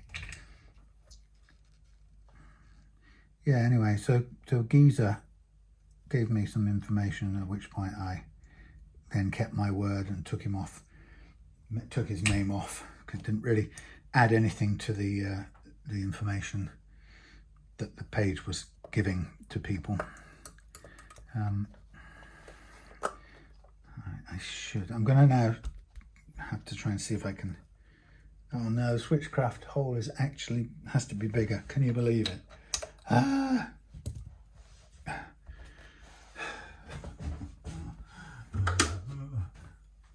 Yeah, anyway, so the chap gave me the info, and that's where I was able to work out the sort of sums of money that this thing had. Oh Christ, this isn't going to be big enough.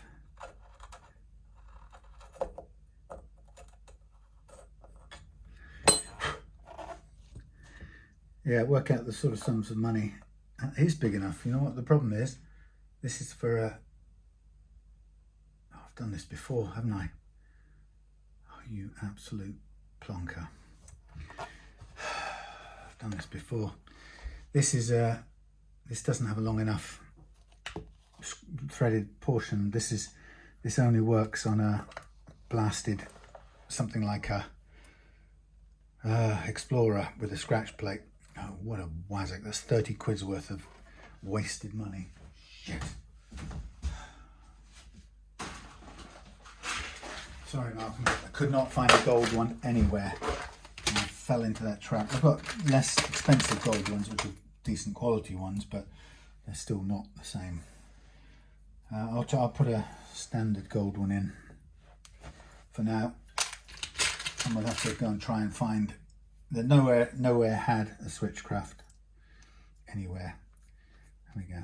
So look, I've got me a straight like for like replacement really. Damn it. Oh, I should have known. This caught me off guard. See, I've been scammed. Now the question is, can I actually get any of these things hooked up with such a terrible reach? Which we'll try. So I'm going to just part the ways because these don't join up. That's really interesting. I've never seen a switch used like that before.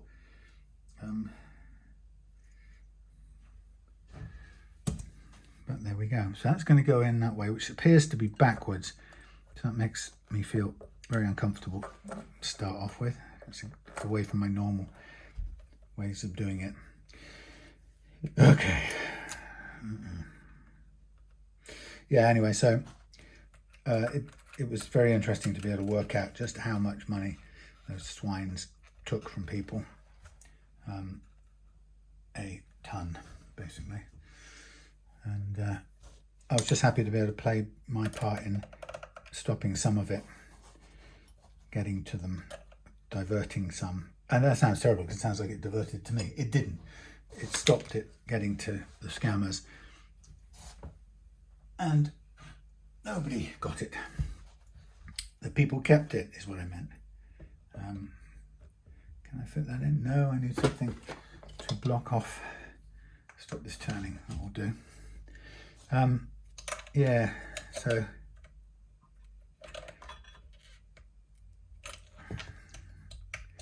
I say, they're still doing it now. As far as I know, it's still ongoing, that scam. Swines. So what I'm going to be able to do now is I'm going to have to try and get into there. It's going to be very difficult to do. Got to get in there and hook things back into things and solder things on. So if I recall correctly, that one goes in there, but I need to get some pretty good heat in there to get it onto the groundy luggy bit. Solder. So I'm currently using quite a hefty iron because I've been having to get heat into the top of pots and things, and without a decent big chunky tip to the iron you just can't do it. Appears to be done. Okay, so that is there, and I mean these are not collaborating. So we've got green at the top end, red, and then we've got this one down here that wants to go somehow. It feels like I've just got to untangle these. Yes, anyway, I haven't really had anything to do with that directory for quite some time, but the guy who's behind it, the sort of top henchman, was an Austrian, and he started the thing many years ago, and he'd been obviously, I guess he'd been doing it since the days that it was a paperwork thing. So he was very experienced international scammer. And what was really galling is that it went on, and nobody could deal with it. No governments had the jurisdiction, and no Interpols could move fast enough. So if they ever even got close to stopping it, he moved it to a different location and set up again. And all the time, throughout the whole time, oh my God, come on, the banks were busy happily processing the money of this scammer without worrying. It's terrible. This is probably about to think. This is probably the most difficult wiring job I will have done in a long time. This is horrible.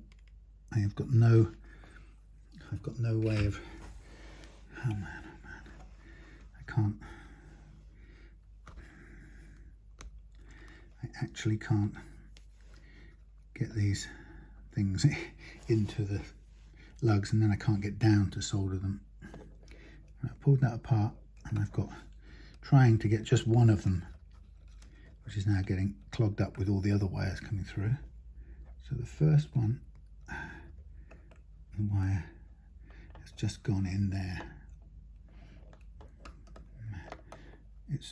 As you can tell, this is an absolute nightmare. And it's because somebody's wired it up and then sort of cut the wires short. Why wouldn't you? You know, you don't want lots of wire pulling around. So they've made it quite taut, and as a result, there is no spare room for the wires. So I haven't even got enough to pull up. So this white one has to go in here somehow. I mean, it has to come up from underneath and back and round, possibly. I don't think I'm going to get this to do it. How is it going to do it? In there, up under there. Holy cow.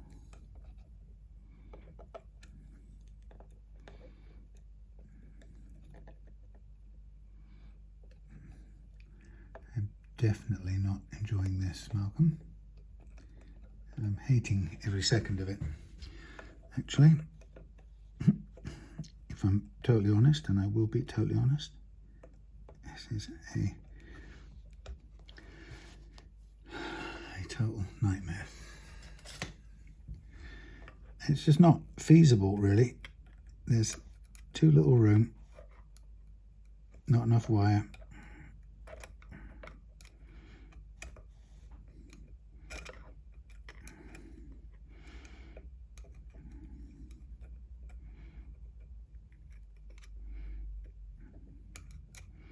Right, so nearly get in there.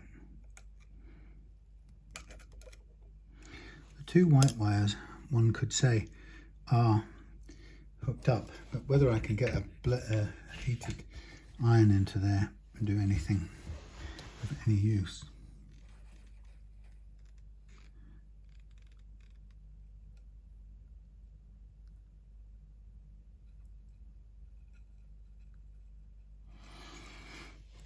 No, it's pushing the wires out. I mean, it's stuck, but it's just melting the wires. Holy cow! This is insane. I can't do this. Why is this conked out? It has conked out, that's for sure. We're now in landscape mode, properly restarted. Soz.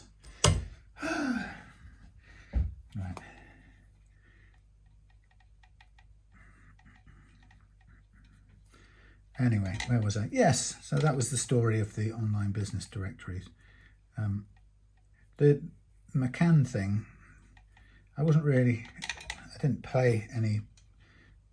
able to make any difference in that. I was more, I was an informed observer of what was going on in the sort of the world of discussing. But it wasn't a very interesting thing to be able to get so far into the evidence that, and of course what you realise very quickly is that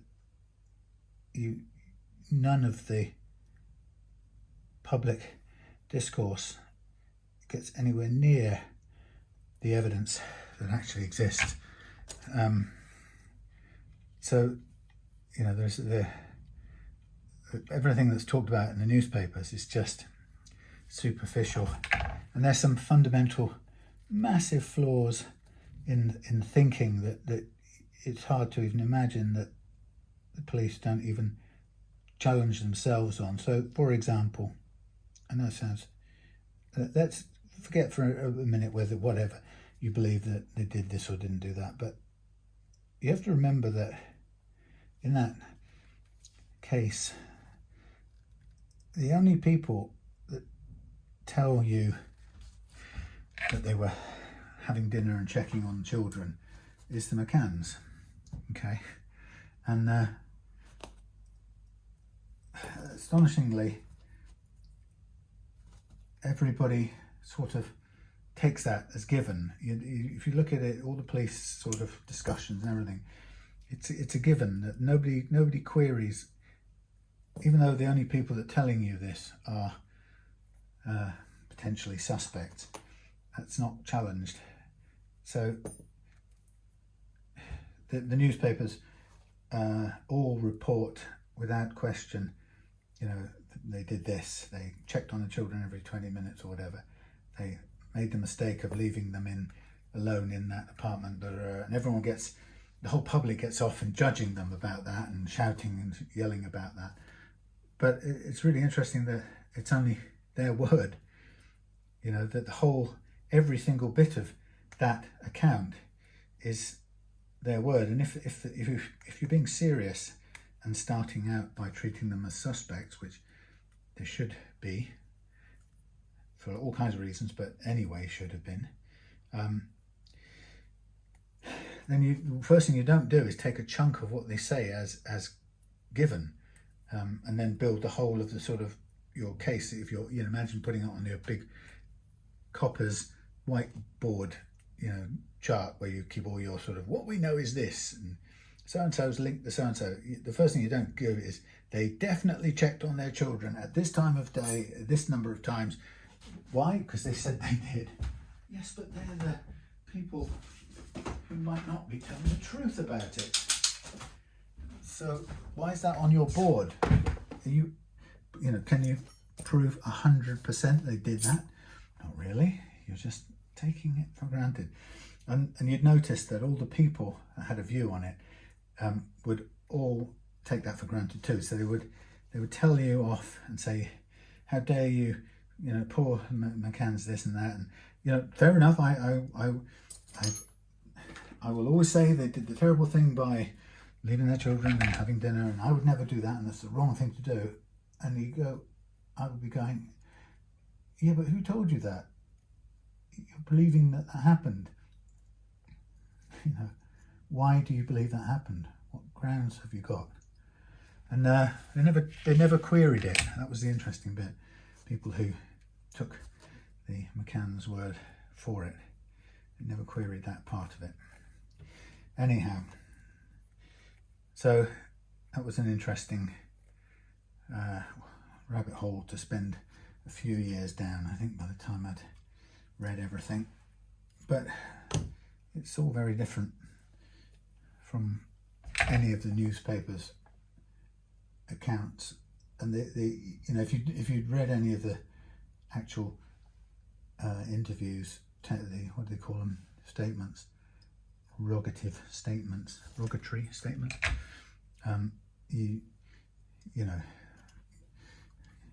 None of the stories tie up little things that most people reading the newspapers and getting their views there don't know. For example, that the McCanns and their friends, while the child was supposedly taken, sat down and spent time writing out 2 timelines on kids' exercise books as to what happened. Who does that? But they did, and they were found, both of those 2 timelines, and they were slightly different.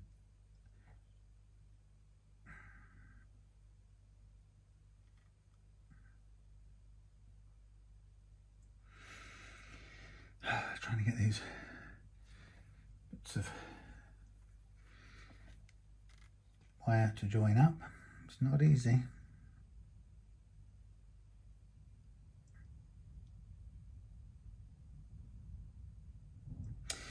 I did have some little joiner units one time. I can't remember what I did with them. Little kind of things with solder. I think they were designed as hot air crimps or something. You basically put the wires together inside this little thing and then heated it up, and it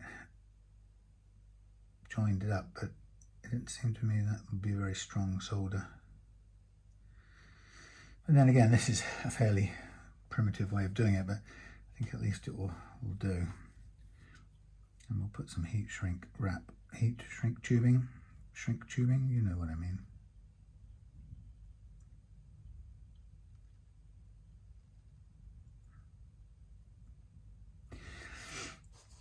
Anyway, I think for me that after all I researched into it, that the reason that the McCann case stayed with me, and I respect that if people have looked at the evidence and have different views and so on, but the thing that stuck and rankled with me about the McCann case was that, from my point of view, they quote unquote got away with it. After all of that time, it was just so wickedly wrong. 1, 2, 3, 4, 5, 6. But there we go. So they did. And some people will go, that's because they didn't do anything wrong. So now I'm going to put up a little heat shrink here.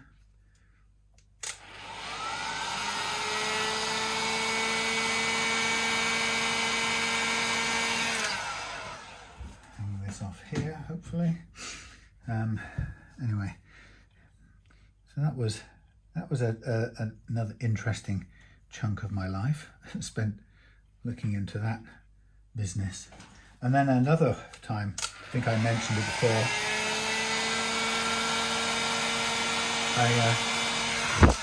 I had a bit of a tangle with Scientologists, which again, it was a sort of that, an injustice thing in a way. I just didn't think it was right that they could be doing what they were doing.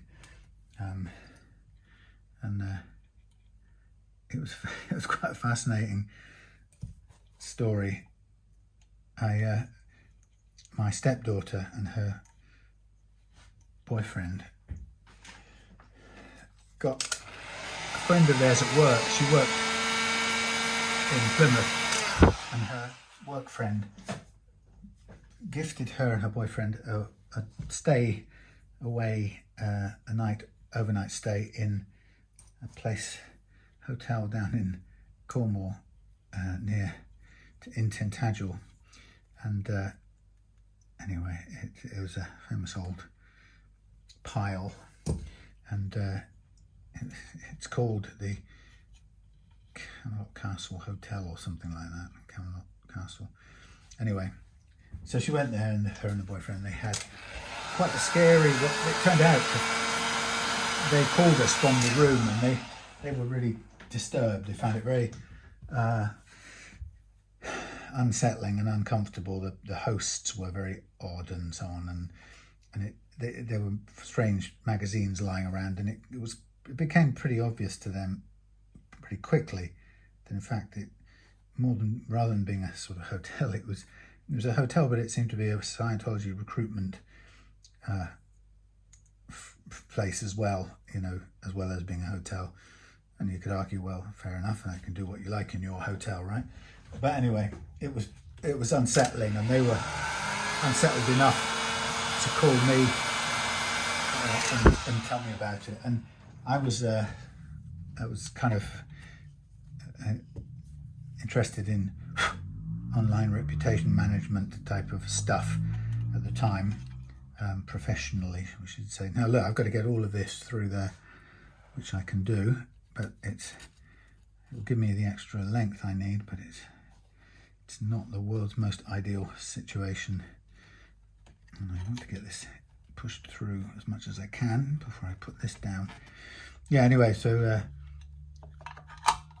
I kind of, it piqued my interest, and I wrote a post about it saying, because the first thing I think I did was I went and looked at the TripAdvisor reviews for this place, and lo and behold, it's like unpacked into a litany of these weirdos. Then they did this, and then they made me go down the basement, and they played me this weird music, and then there were L. Ron Hubbard magazines lying everywhere, and then there were, for every negative review there was a bunch of kind of contradictory reviews, and people kind of slagging off the people who reviewed negatively, and it seemed quite a controversial thing going on.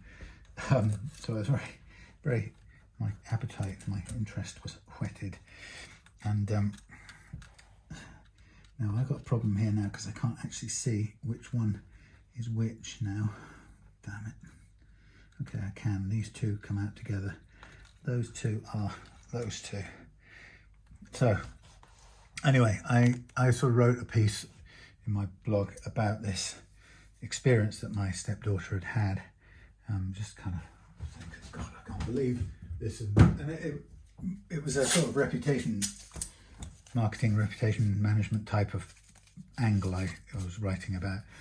And so I just was saying, if you're gonna run a business, maybe you want to leave religion out of it, your strange religion out of it.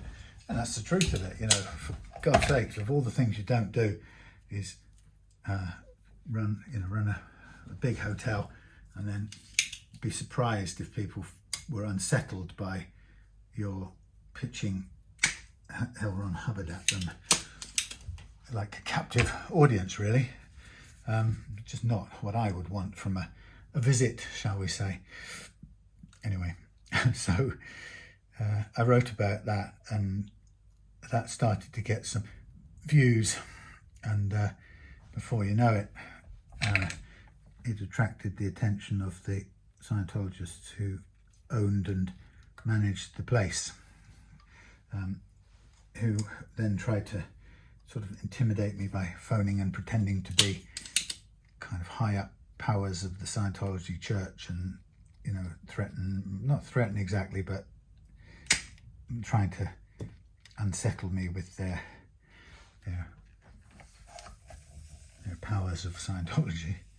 And it was a very interesting thing to watch, and it seemed to, the whole thing seemed to descend into a bit of a local meltdown at some point. They were attracting all manner of attention, negative local attention, and anyway, and then somebody down the line made a video, a TV thing, like a local Points West or something, local TV news, what they call them, news magazine program, covered them, and then I got nothing happened. I got a call. It was quite a long time later, and it was the guy himself who called me and asked me if I had anything to do with this ongoing campaign of hate, quote unquote, or something like that. And I said no, because I was very open about my dislike of their strategy of combining hoteliering with Scientology. I didn't think that was a good idea at all. But but no, they weren't happy campers. Now I've got some wire stuck in here and it won't come out, damn it, which means I can't get the next damn wire through. Oh, hellfire wire.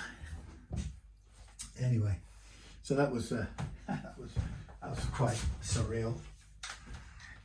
But the point was that the more I kind of saw about them, the more I didn't like them, you know. And I didn't shy from telling the guy that, you know. I spoke to him that time when he contacted me to ask me if I was I masterminding a grudge or something against him. And I said, no, I just told you. I told you what I thought at the time, you know, which is it's a crazy strategy to mix, trying to, you know, give people a decent quality hotel experience, to combine it with a religious agenda. Not brilliant in my book, anyway. But so that's kind of where that ended. I never really found out if they were doing anything down there still, but they probably are, because that religion is extremely stubborn and tenacious. It will continue trying to do its thing. So I'm now going to I'm trying as hard as I can to get this to work. I'm now going to put on, where are we? We're there. You're back to front, so it's very difficult to line you up to see anything of any meaningful thing. Let's see if you're still running. You are still running. So you probably conked out first time because of power. I cleaned out the memory, so it shouldn't have been a problem. Right, so if you remember, we have to go in here, we have 2 whites. This needs to be a little bit lower down so I can reach it. Yes, they were a very odd pair. It was a sort of a chap who seemed to like to think he was from a kind of upper class sort of family. And but anyway, the funny thing is, the time that he called me most recently, he'd obviously come through to Reloved, or he'd been through my Reloved Guitars stuff. He'd found me and looked at what I was doing, and he kind of asked me, he said, I see you do stuff with guitars now, don't you? Or, yes. Oh, well, you haven't got any grudge against us, so that you wouldn't be. No. It was a very odd communication. But yes, to have crossed the path of the Scientologists and sort of lived. Now, even getting 2 wires together through a single lug here is proving to be near impossible. That's because I've tinned both of them, and they now are pretending to be too thick, which is absolutely annoying. So I'm going to have to try and cut these back to its point to thin them down as much as I can. Yes, so the only thing I did is I did tell plenty of people I knew not to, if they're ever considering going down that way, don't go and stay there, because it was the oddest place. And who wants to get sort of hit on by Scientologists? Ow. Right, sort of getting there. Cut that back. Now we have the original. Oh, I'm such a plonker. Honestly, I'm such a plonker. Right, let's just do the other ones. The white is in the wrong place now. It should have been the other one, but green is up there on its own.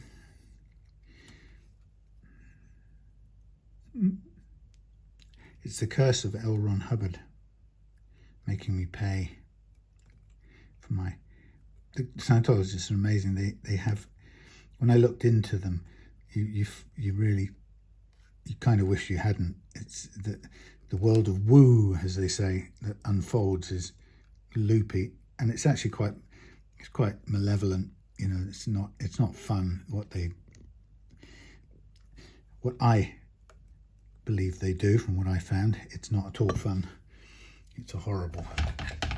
I think it's a cult, and I don't mind having that opinion. That's my opinion. But what they do, of course, is they do the very best to shut down criticism. They were one of the earliest groups to use the claim of religious repression or religious whatever, you know, hatred, religious hatred. So if you criticised or had a view about Church of Scientology, inverted commas, Church of Scientology, then you would have levelled against you that you were committing a religious hate crime. So it was very good, and they still probably, even more now than they did then, probably still use that methodology for shutting people up. I do remember that John Sweeney went after them one time and lost his temper with their ridiculous spokesman, who was the spoilt son of a slightly nutty woman Scientologist. So my whites are in the wrong department. I'm going to try and remove them now without too much trouble and get them inserted. See, the trouble is these things always want to come together. Right now, over me.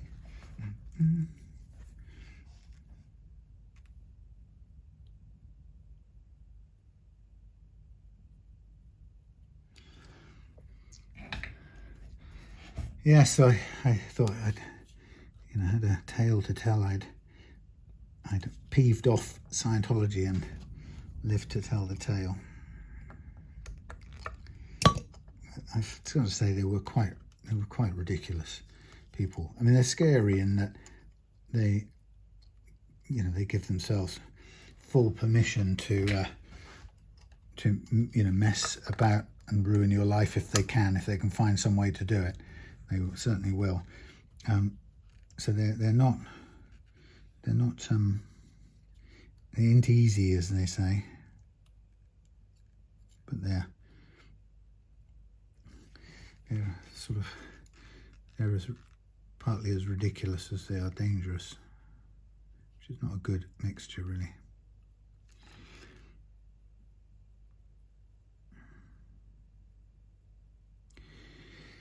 Okay, so I don't know where we are now. It's going on for hours.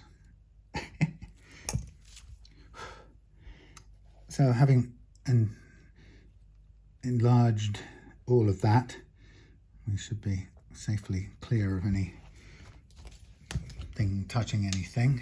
We basically just duplicated the same switching setup as before. I could kick myself for wasting money on the blasted Switchcraft, the most expensive waste of money any foolish idiot could ever do. I'll try and keep this ground line out of the way. I've got wires, stiff wires now, trying to get in the way of everything, so I've got to try and oink these out of the way so I can get the switch down into position. Come on. Through you go.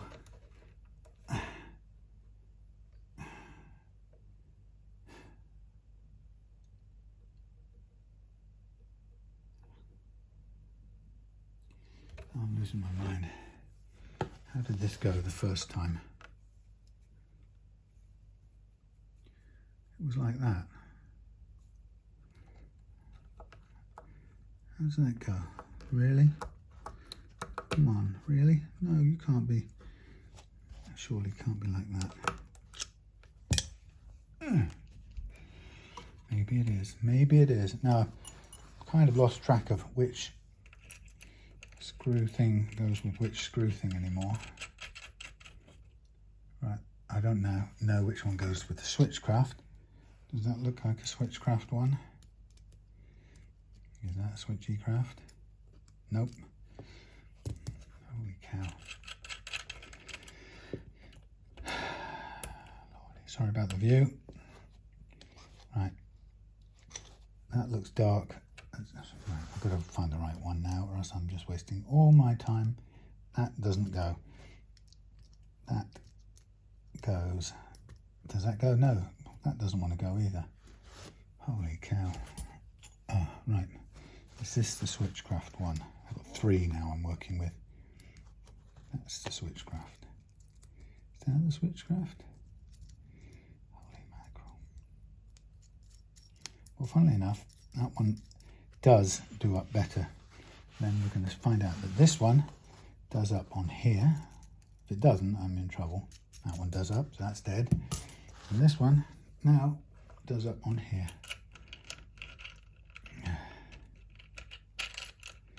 Oh, please, say to me. Now, I'm just about to do that, and I've forgotten to put on the poker chip. Yes, this is turning out to be quite some evening.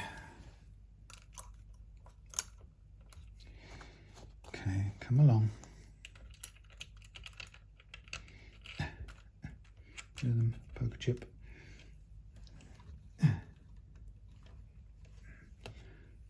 Tightening up thing.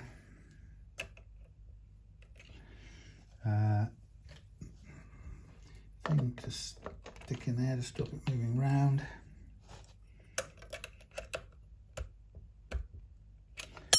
Tick, tick. Move those things out of the way. 4 of those in. That's touching there, but it's ground, so that's okay. That's not touching anything, that's not touching anything. That should be fine. He said, should be fine. Should. That line up? That lines up. So I'm lining these up. I'm going to put them back in.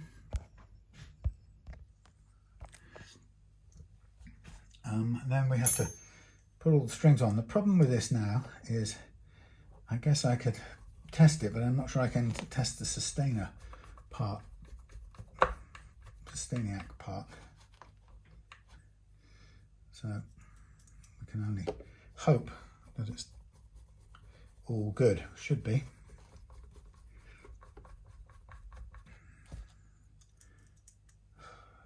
Who needs a full length blasted Switchcraft switch?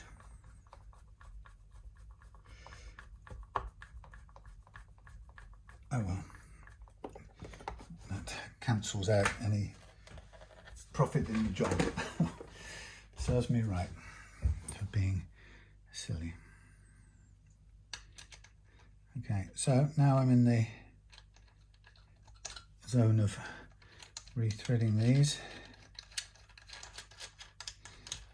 That's what I'll do, is I'll just test the pickups to make sure they appear to be responding. Where have the wire gone? What? Put it somewhere.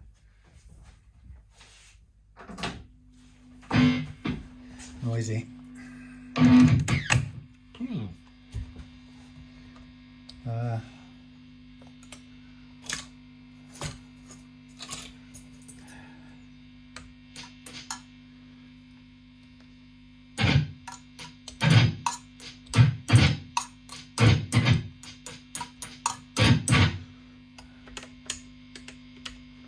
This is loose. Why is that loose? Oh God.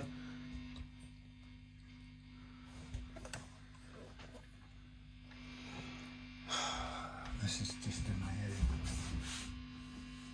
Right, I'm going to have to. You say Friday nights were fun.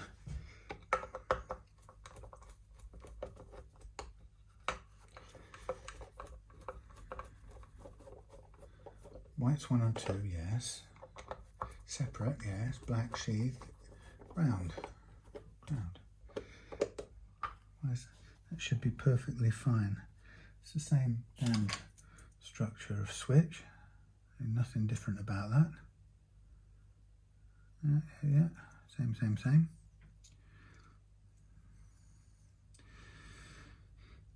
Ground.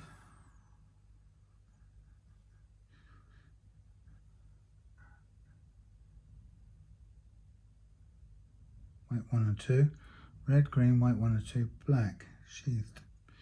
Yeah.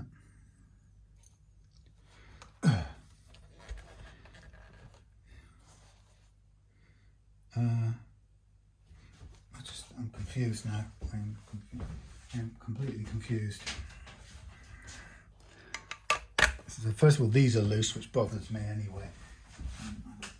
Horrible sounds from this stupid amp. Just clean. So when we see, what I don't even know is how this damn thing works.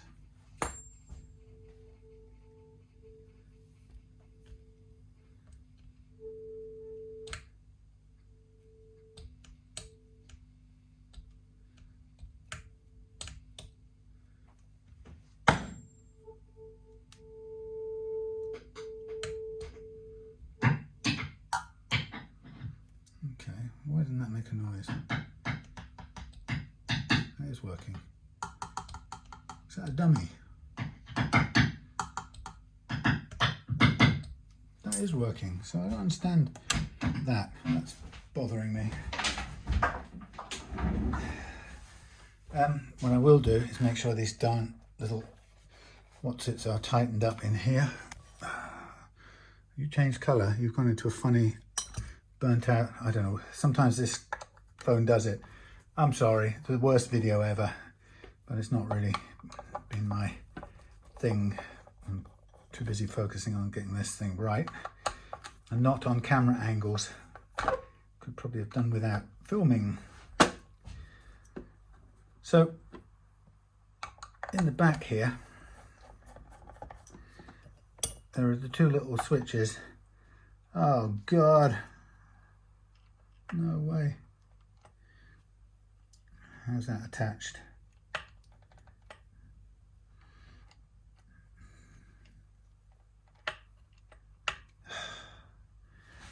These are loose. Oh my God.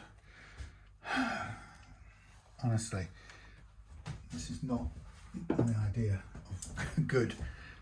Burny, oh Burny. Right, so these things are completely loose and they're attached to the board.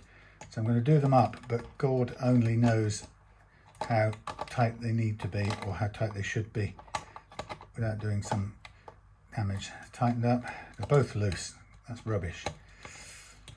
It's pulling the board to the inside of the thing, so that's basically what you have to do. If they come loose again, it's just tighten and be gentle. Okay, that's that bit less to worry about. Right, I think what I'm going to do, given the time has run on, I'm going to restring this. I'm not going to bother showing the obvious restringing, stretching out, because that's all done. Mark, I'm going to get off and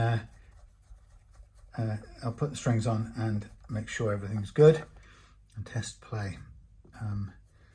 My problem is I don't know what the structure of this sustaining out pickup is, whether the front one is a dummy, the one underneath is a dummy, or whether it produces sound or not. It's quite, it sounds like it's hollow for some reason, but anyway.